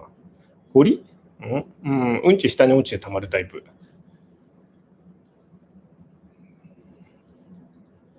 カワウソは五感の中で一番何がするですか？わかんないよ、そんなの。今、雷鳴ってるね、そちらは。鳴ってないよ。いい天気だよ。アッティたちはオッターマンの漢字を読み取ったりしますか？めっちゃ読むよ。人の顔むちゃくちゃ見るよ。怒られてる時とか、人の顔こうやってずーっと見てる。怒ってるか怒ってないか、人の顔を見てたりするんで、なかなか本当に人を見るんですよ。スーパーチャットありがとうございます。間違えてアティの上に乗らない。いや、よく乗るよ。よく乗ってる。で、アティがフーンとか言ってる。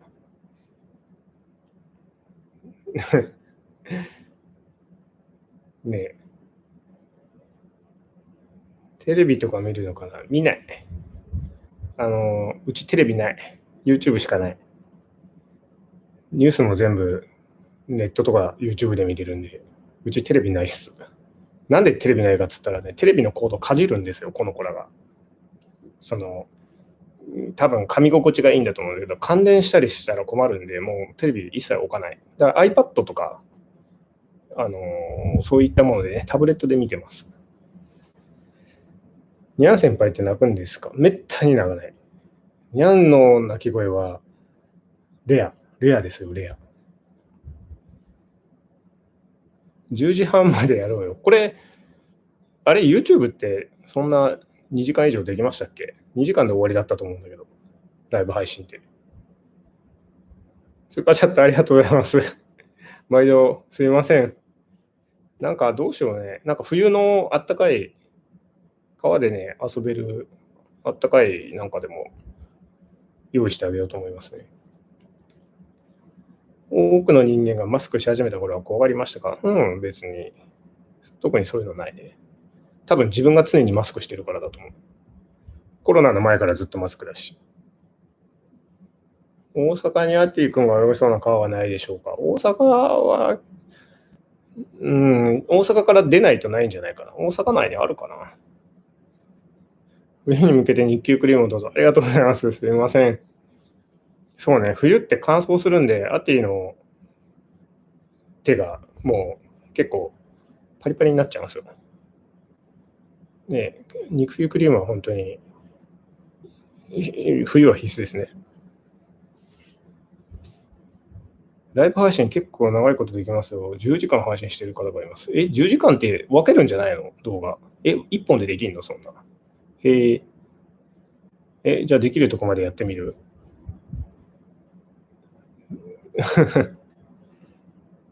蛇口とか入ったらどうなんだろう？どうなんだろうね。わかんない。スーパーチャットありがとうございます。山の方に行けば大阪でも結構、大阪でも綺麗な川ありますよ。そうなんだ。教えて。いや、綺麗な川あればどこだって行くよ。大阪、関西の方がね、ちょっと私は縁がなくて分かんないんですよ。で、もともと四国も分かんないんだけど、コメントで仁淀川とか教えてもらって行ったんで、北海道のね、尻別川とかもみんなそう、コメントで教えてもらって行きました。なんか、だから、ね、ぜひ綺麗な川があれば教えてください。相模川でもアティ君泳いでますか？相模川ね、遊泳禁止じゃなかったっけ？なんかね、ダメだった気がする。なんか泳ごうとしたら普通に遊泳禁止ってでっかい看板が立ってたからやめた。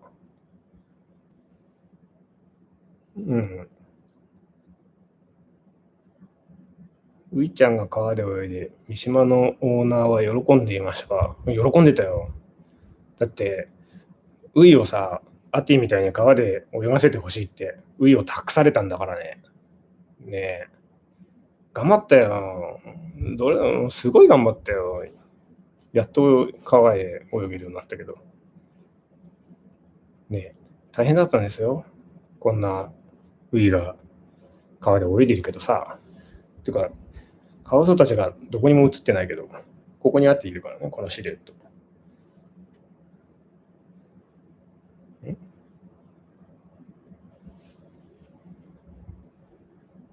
おけつでした。おけつ、頭。奈良県の前岐川、前岐川、調べたことある。なんかね、前、教えてもらったんだよね。行きたいけど、行きたいんだけど、奈良ね、日帰りじゃ無理だな。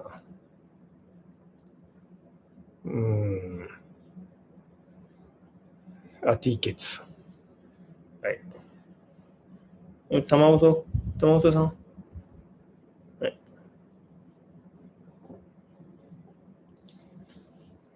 あっていますよ。ういちゃんが泳いでる動画を見たとき感動しました。泣けました。本当そうだね。あれ自分でも泣けるよ。本当にあいつにどれだけ噛まれたことがあって。ちょっとね、見えるかな？見える？ほら。これ虫刺された。ほら。見える？右手だけで、これだけ。ここにもある。ほら。ここね、ほら。これ全部ウイ。ここにもへこみがある。これもウイ。結構やられたね。まあそんなもん。カワウソは噛むもんなんで。噛まれてなんぼよ。噛まれずに済まそうなんて考えちゃいかんよ。噛むんだよ、最初は。いや、そのうち噛まなくなるよ。練習すれば。ウイだって今全然ね、よほどパニックにならない限りは噛まないし。パニックになればまだ噛むよ。アティはね、パニックになってもほぼもう噛むことないと思うけど。でもカワウソは噛むもんだよ。イングランドからこんにちは。あら、こんにちは。イングランドって今何時だ？日本が GMT9 だから9時間前か。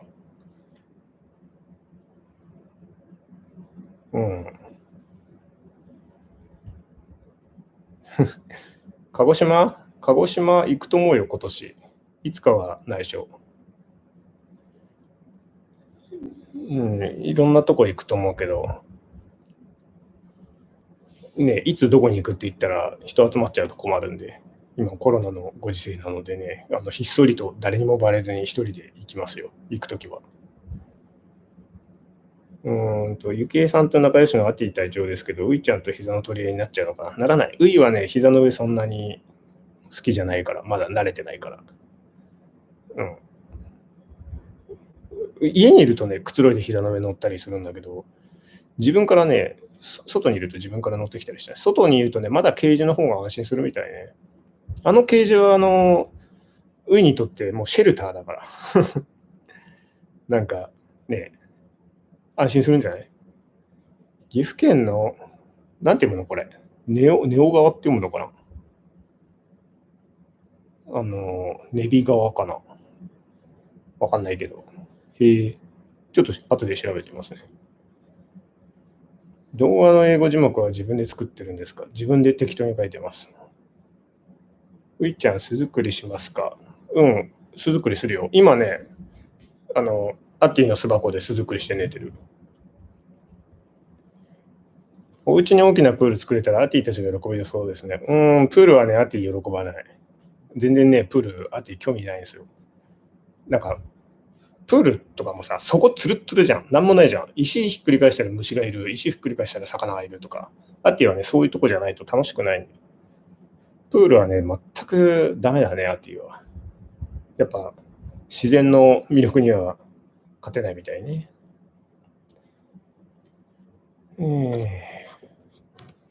アティはあまり噛むイメージなかったです。それは今でこそ噛まないけど、昔はめっちゃ噛んだよ。昔の動画見てみてください。なんかね、何したら噛まれるか、いろいろ実験した動画とか出してるんで。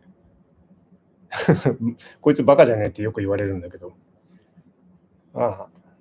昔はよう噛みましたよ。毎週血まみれ。でも、まあ、それは治るんでね。時間かければ。ね、カワウソってもう噛むんだよ。もう何回も言うけど。そんな噛まれるのが嫌なら近寄らないことだよ。アティとウイは毎日散歩してるんですか？だいたい天気良ければね。朝の5時とか6時とか、誰もいないとき探して。もしノロロッチなどでアティとウイちゃんに会えたらどういうふうに接したらいいですか？遠くから見守る方がいいですか？そうね、今コロナの時期でちょっと触れたりするのは全部断ってるので、まあ、あとね、ウイがいきなりこうバーって来るとすごいビビってパニックになるんで、ウイはもう極力人に合わせないようにしてるんですね、まだ。ちょっとずつ練習、まず身内から、知り合いから練習して鳴らしてるところです。で、だいぶね、知り合いには慣れてきた。リンさんとかね、何回も会ってる人にはだいぶ慣れてきたんで、もうちょっとしたらね、多分知らない人にも慣れてくると思うんだけど、ちょっとね、ウイはいかんせん、まだちょっと練習してないんで、いきなり知らない人に触らせたりはできないですね。危ないんで。指そばはいいですよ。いや、この間行ったよ、指そば。6月だったかな？熊出たとこ。行った。あれ、いい川でしたね。また行きたい。ういちゃんは雨大丈夫ですか？大丈夫じゃない。なんか、ういはダメだね、雨が降ると。嘘友達のコラボ動画がまた楽しみです。そうね、動画もちょっとね、時間かかるかもしれないけど、作るんで、楽しみにしててください。なんかそうね、天気がいいとどうしても川で遊びに行くの優先しちゃうんで動画作れないんだよね。まあ、ぼちぼち。あて朝泣きますか？腹減ったら泣く。いつもの通り。アティやウィッちゃんと会話できたら何を話したいですか？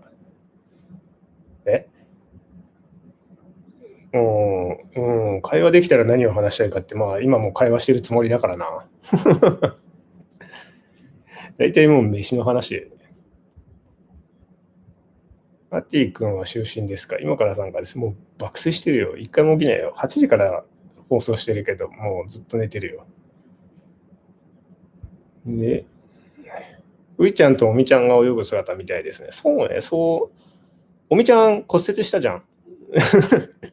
だから、ちょっと今、そんなにがっつり泳いでないけど、間もなく見れると思いますよ。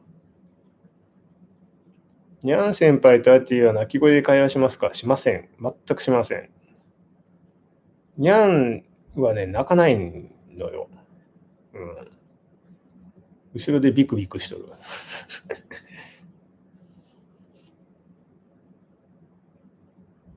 起きないで。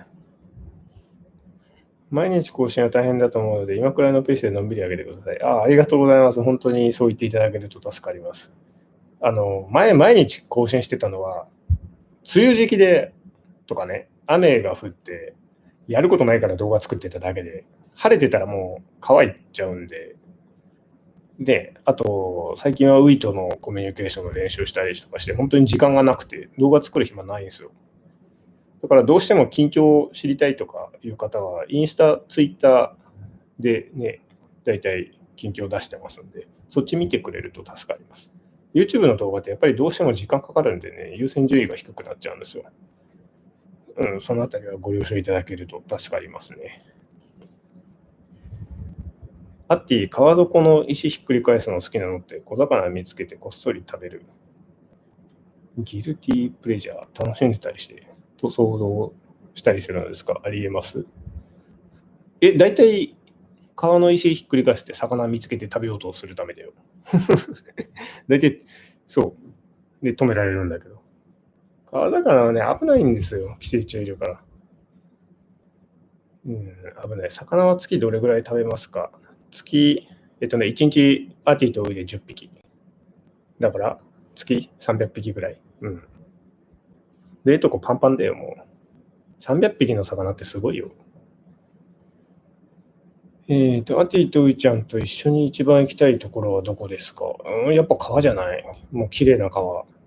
本当に綺麗な川。アテラ渓谷にね、ウイ連れて行きたいんだけど、まだ連れて行けてないんですよね。一人じゃね、アテラ渓谷って危ないんですよ。死人出てるぐらいで。で、この子ら2人連れて1人で行くなんてもう無理なんで、誰か一緒に来てくれないと、ちょっとアテラ渓谷行けないですね。アテラ渓谷は本当に自分が行くとしたら絶対誰かと行く。一人だと何かあった時に、あそこはね、危ない。ちゃんとそれぐらい考えていかないとね。川で泳がなければそんな危なくないんだけどね。川で泳ぐんだったら絶対一人じゃダメだね、あそこは。マティはひょっとしたら簡単な文字、ひらがなとか覚えられるんじゃないですか。例えば魚とか。日本語、魚はもう覚えてるよ。アティはね、アティって名前と、コラ、怒られた時の言葉と、魚、わかる。あと、ハウス。ハウスって言われるとね、巣箱に帰ってくる。それぐらいは覚えるよ。頭はめちゃくちゃいいんでね。アティとウイちゃんの体臭は同じ匂いですか？いや、全然違う。ウイは臭いよ。なんかね、アティは、うんこもね、そんな臭くないんだけど、ウイはね、うんちがとりあえず異常に臭い。で、どうもね、カワウソ全般で、男の子より女の子の方が臭いみたいね。自分の経験上。なんか臭腺とかの分泌液こう絞っても、アティの匂いって全然臭くない。小太郎の匂いもそんなに臭くない。花ちゃんとウイは臭い。やっぱね、なんだ。女の子の方がカワウソは臭いってイメージだね。臭いっていうか匂いが強いんだよね。なんか、個人的な意見としてはそんな感じ。不思議。例えるなら例えられないよ。何うんこの匂いはとりあえず生臭い。めっちゃ生臭い。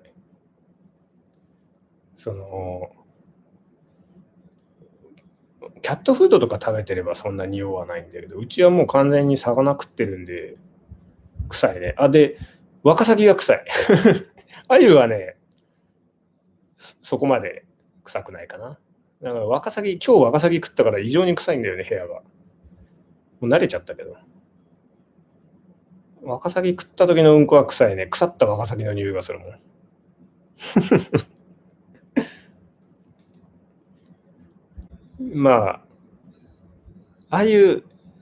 そうだな。鮎もちょっと匂うかな。内臓が多分ね、すごい匂うんで、内臓食べなければそんな匂わないんだけど。甲殻類食べますよ。むしろ野生だと甲殻類主食なんで。カエルとか、カエル甲殻類じゃないけど、サワワニとかカエルとか食べるらしいんで。ね。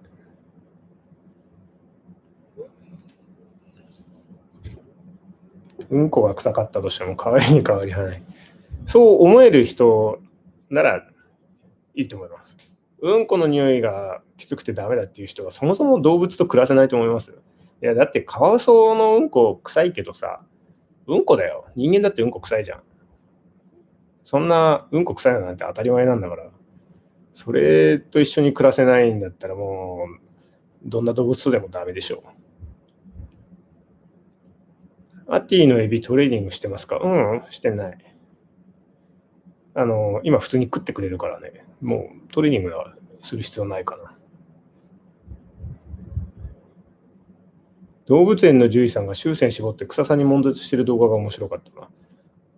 そううち終線自分で絞るんですけど、こうやってね、抱っこして、こうやってピッピッピッピッって終線絞るんですけど、全然平気よ、終線の匂い。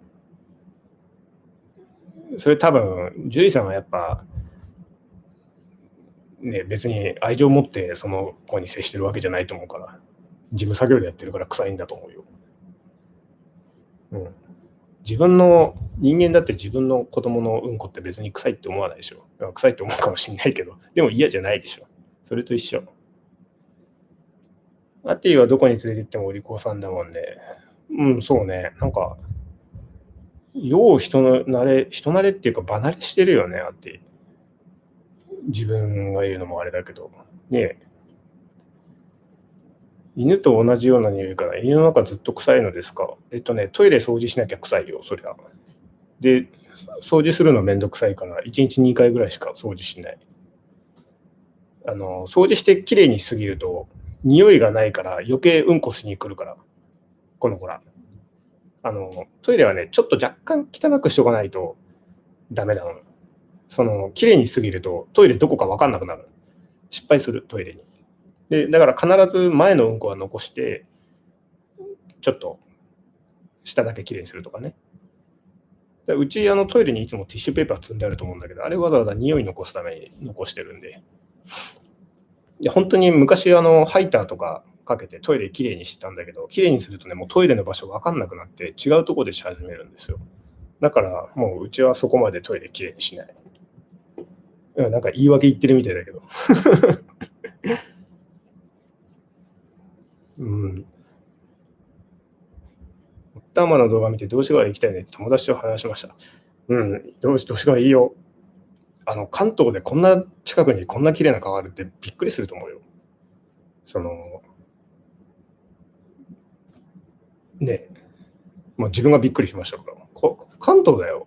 もう関東ってもっと汚いと思ってたんだよね、川。こんな自然あるのびっくりしたね。本当に、ぜひ行ってみてくださいね、動詞川。アティはカメラ気にしないのかな？全然気にしない。むしろカメラ向けて、アティ撮るよって言うと、こうやってポーズ撮ってくれるかな。スーパーチャットありがとうございます。マーキング。そう、マーキング。だから、他のカワウソ、例えば小太郎とかが、アティのテントに入ったりすると、ウイが激怒してマーキングしに来るね。キエーとか言って。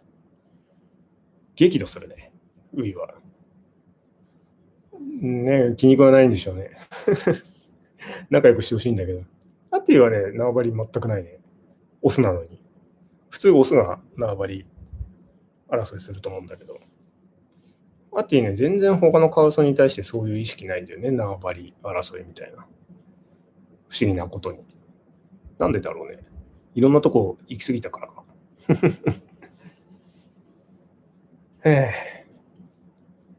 さて。これなんて読むんだ？七つ釜の五段の滝。なんかどっか聞いたことあるな。どこだっけ？七つ釜、なんか聞いたことあるな。女の子の方が縄張り意識強いんだ。わかんない。ちょっと、出会った女の子がそんなに多くないんで、もっといろんなカワウソ見てみないとわかんないね。岐阜県にある板取川。板取川ずっと行こうと思ってるんだけど、行けなくて。実は去年本当は行こうと思ったんだけど、予約が取れなくて付地川になったんだよね。板取川はね、行きたい。ぜひ行きたい。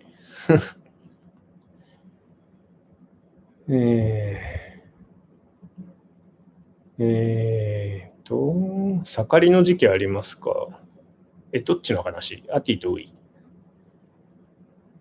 アティなんて年中盛ってるけど。たまよく自分で開会して、はーっつってる。あれ、盛ってるって言うのかな？ねえ。カワウソって1日何時間ぐらい寝るんですか？4時間川で遊ぶ。1、2時間は飯とくつろぐ時間。それ以外寝る。そんな感じ。カワウソっていうか、うちの子たちね。カワウソ全般はどうなのかはわかんない。うちの子は本当によく外で遊ぶんでよく寝るよ。パティはウイのもの。ウイさんね、本当にアティ好きすぎて困るね。なんか、ね、人類皆友達系のアティ。そうね、アティは、ね、フレンドリーだね。不思議なことに。ういちゃんはカメラどうして大丈夫になったんですかね。嫌いだったんですよね。そうだよ。ういにカメラ壊されたんですよ、2台。あれいつからだっけ。よくわかんない。ノルロッチ、骨折してノルロッチにいる間に平気になっちゃった。よくわかんない。なんだろうね。ノルロッチ行ってる間に平気になっちゃった。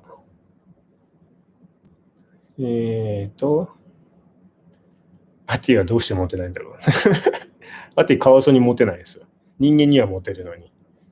全然、なんだろうね。女顔なのかな、カワウソから見ると。男っぽくないのかもしれないね。そこら辺はよくわかんないね。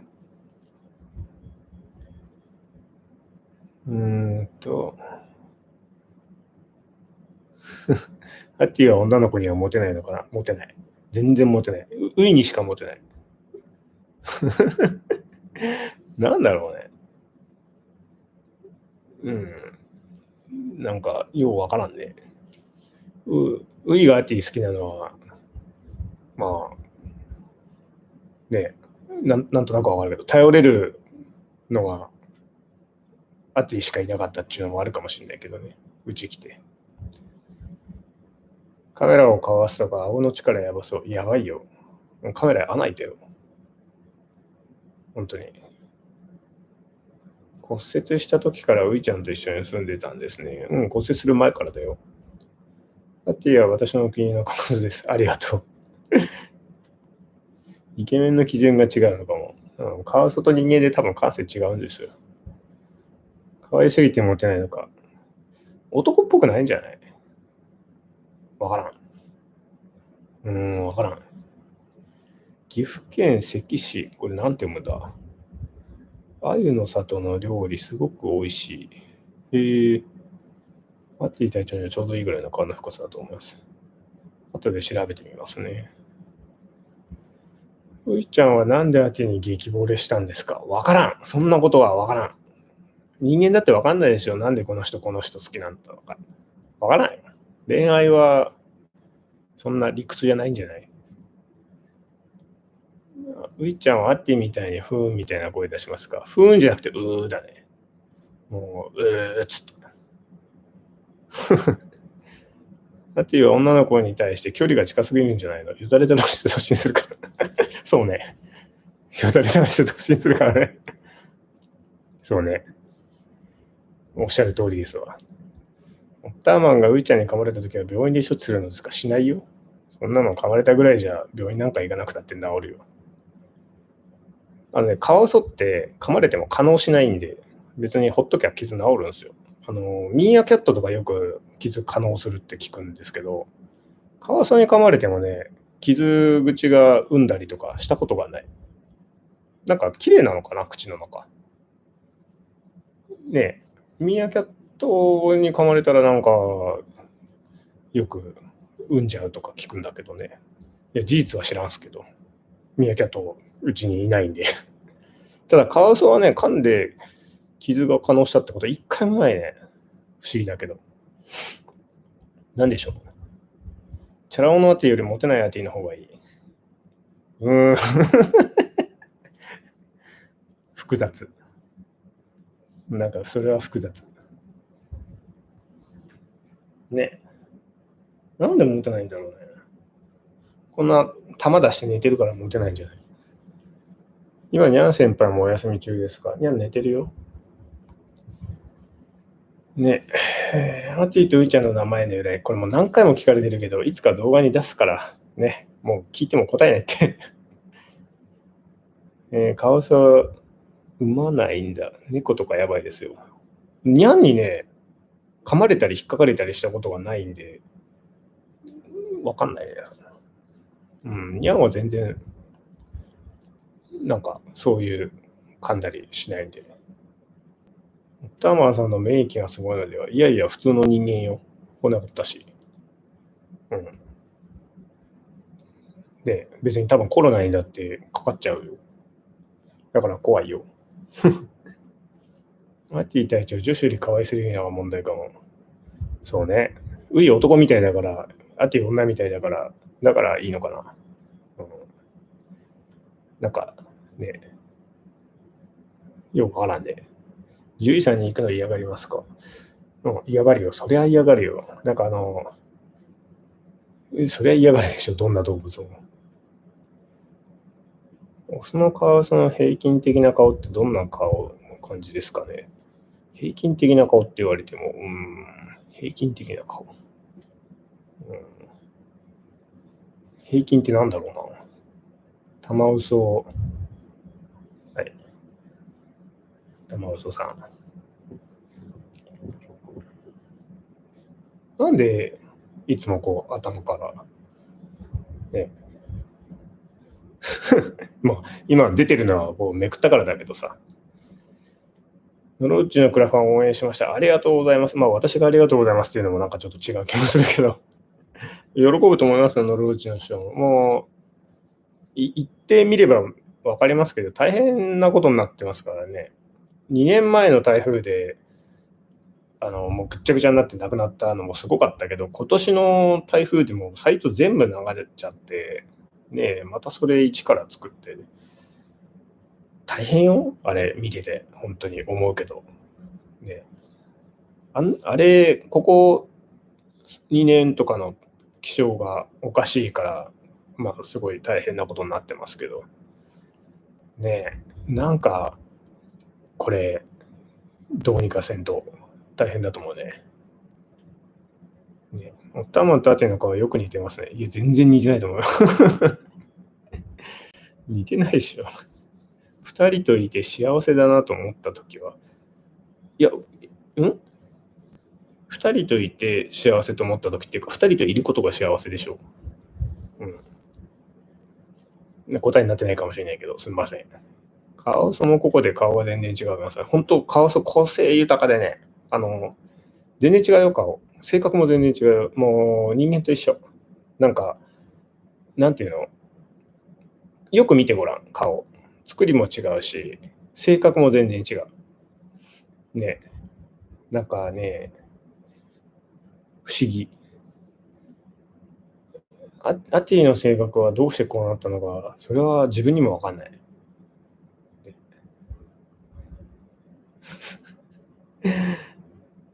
ねえ、微妙だよね。頭隠し、尻隠さず。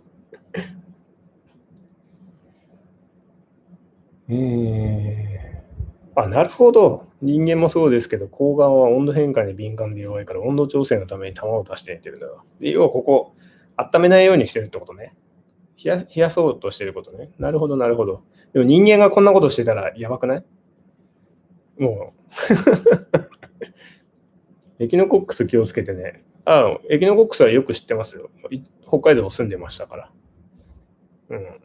北海道でまず、ね、キツネ注意しろって言われますからね。なんかね、そのあたりは知ってます。ノロロッチクラファンを応援しました。ありがとうございます。なんかありがとうございますっていうのもあれですが、皆さん喜ぶと思います。ねえ、ノロロッチはやっぱ川っぷちだからね。でもそれがキャンプ場の良さであって、川沿いでさ、ノロロッチの何がいいかって、人間の手がそんなに入ってないじゃん、あの川。自然のままって感じじゃん。それがいいんですよ。カワウソたちが遊ぶのに。なんかさ、まあ、そういうね、水害とか起きないようにこうコンクリートで川辺ビッて固めたような川だと、多分アッティね、そんな喜ばないと思う。ああいう石とかあってね、で、季節によって川の様子が違って、だから飽きないんだと思うんですよ。だから、その、半年前に行った川と今は川でもう全然見た目違うんだけど、そういう季節によって変化があるから、同じ川でも帰れるんですよね。ちなみに、ウイはね、台風、今年川の様子、大雨で変わっちゃって、ウイはね、なんか、前の慣れ親しんだ川じゃなくなっちゃったのか、ちょっとね、不安がってた。前はね、全然スイスイも泳ぐようになったのに、大雨で川の様子変わっちゃって、せっかく慣らしたのに、ウイちゃんね、元に戻っちゃったの。ちょっとね、また練習しなきゃいけない。大変。ね。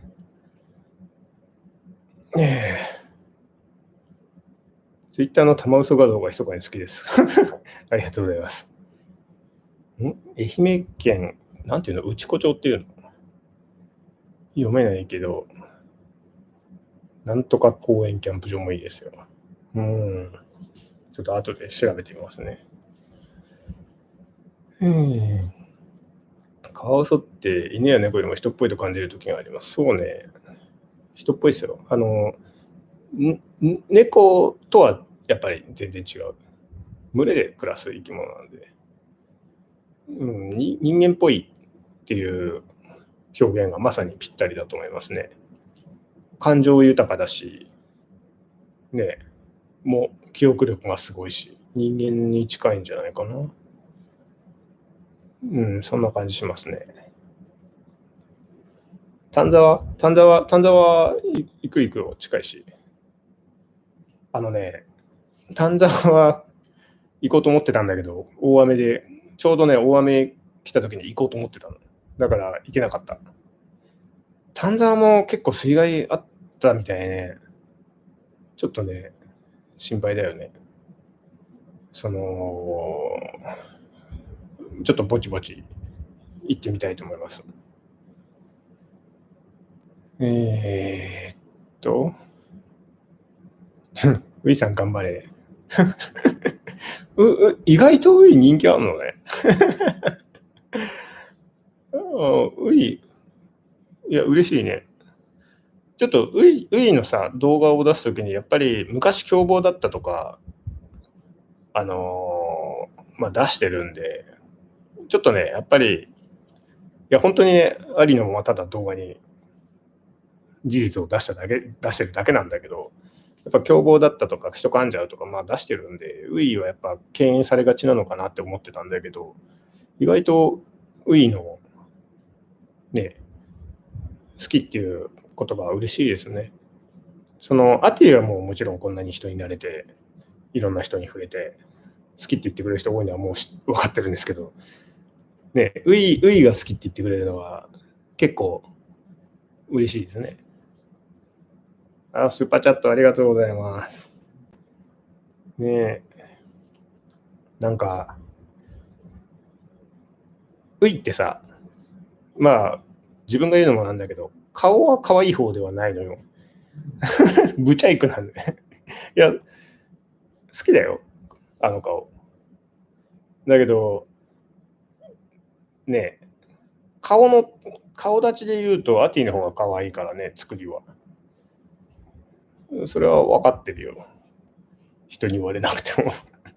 だけどね、ウイはウイで、あの顔がまた可愛いとこもあったりね。甘え方がやっぱり可愛いしね。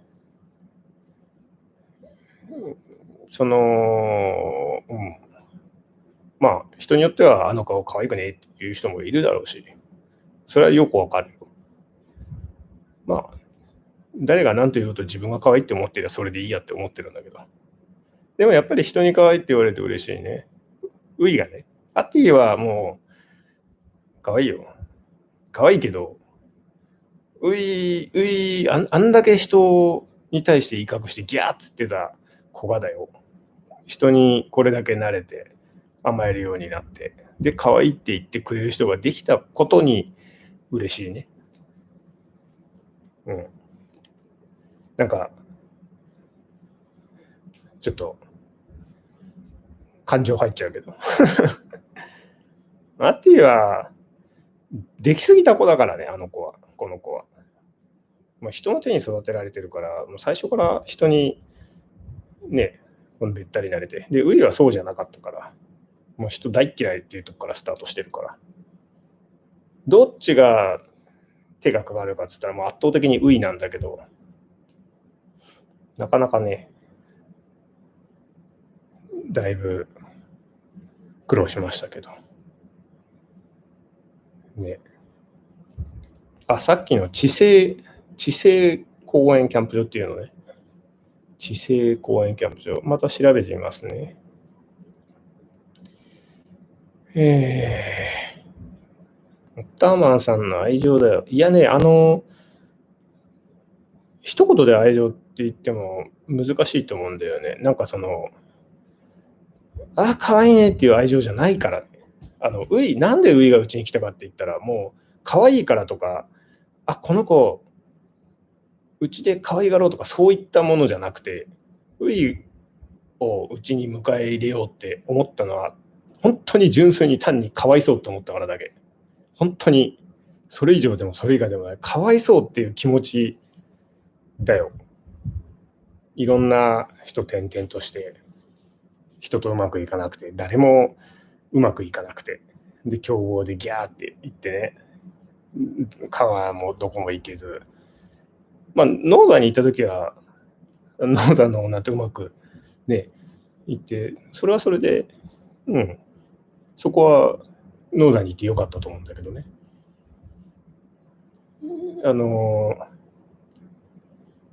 スーパーチャットありがとうございます。ウイちゃんに乾杯。本当だよね。乾杯だよ、ウイちゃんに。なんかウイのね、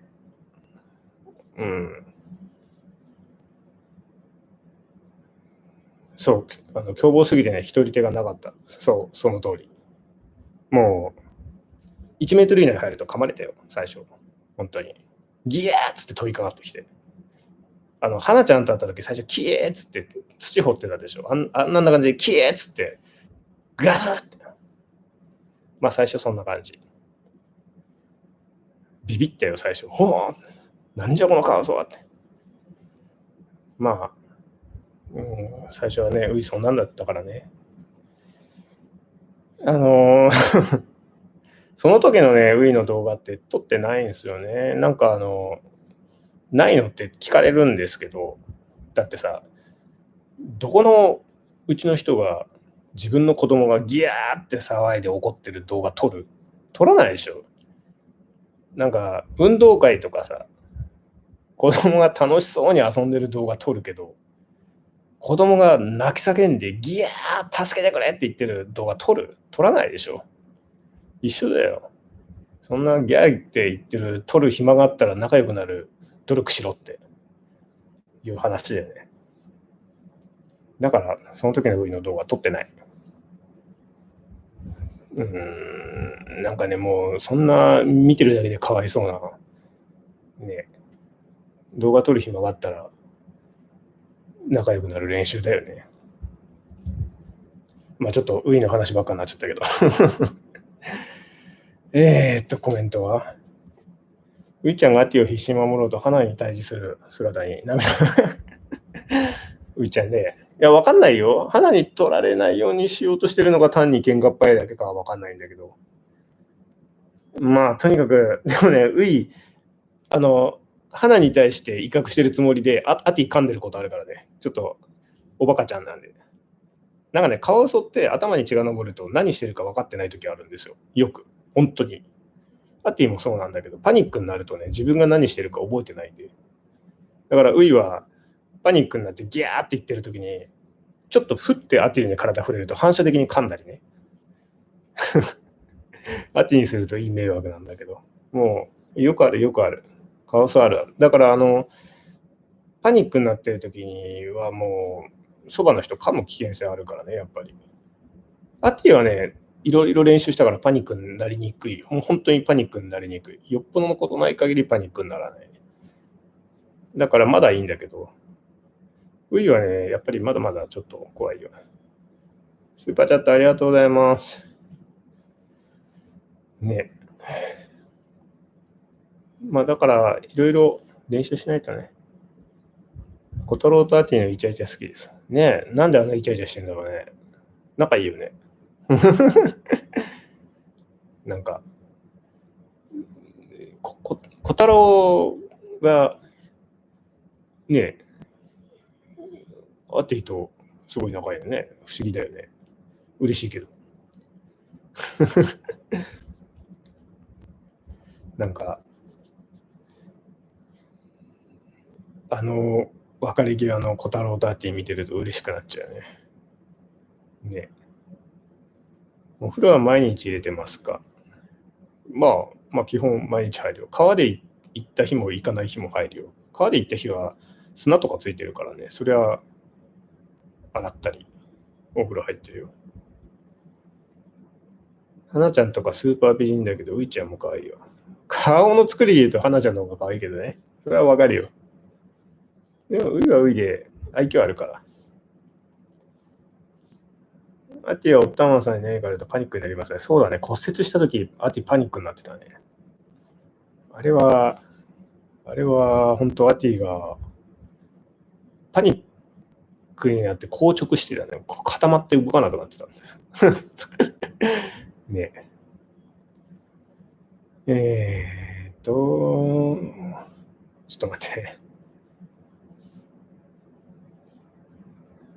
あ、スーパーチャットありがとうございます。ちょっとね、同じ質問は飛ばしますね。小太郎はカワウソの中でも人間味が強いですね。そうね。いや、小太郎に限らずね、カワウソって人間味が強いと思うよ。うん。なんかね。こんばんは、今日ライブしてたんですね。たまたま今 YouTube 見てしまいました。はい、こんばんは。なんか予想以上に長い時間やってますけど。パティがふーんって文句言ってる動画がとても好きです。あれは完全に文句です。ふーん。ふーんってね。ういちゃん目が優しくなってますね。そうね。昔はもうクッって瞳孔が開いてクッってなってたの。今ね、すごい穏やかなトローンとした目になってきて、目つきがもう全然違うね。肘の長い毛は何のためにあるのですか？水流を感じるため。泳ぐときにね、ここの肘毛で水の流れ感じて泳いでる。硬直イコール恐怖。そうね。恐怖ね。ドライヤーしないよ。すぐ乾くから。まだ沐浴みたいにしてるの。してるよ。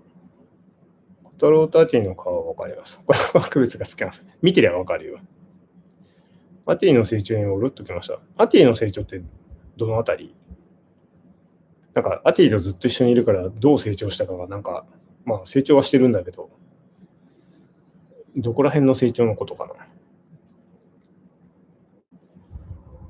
な。ね、短い毛は抜けやすいんですか？短いからってわけじゃないと思うよ。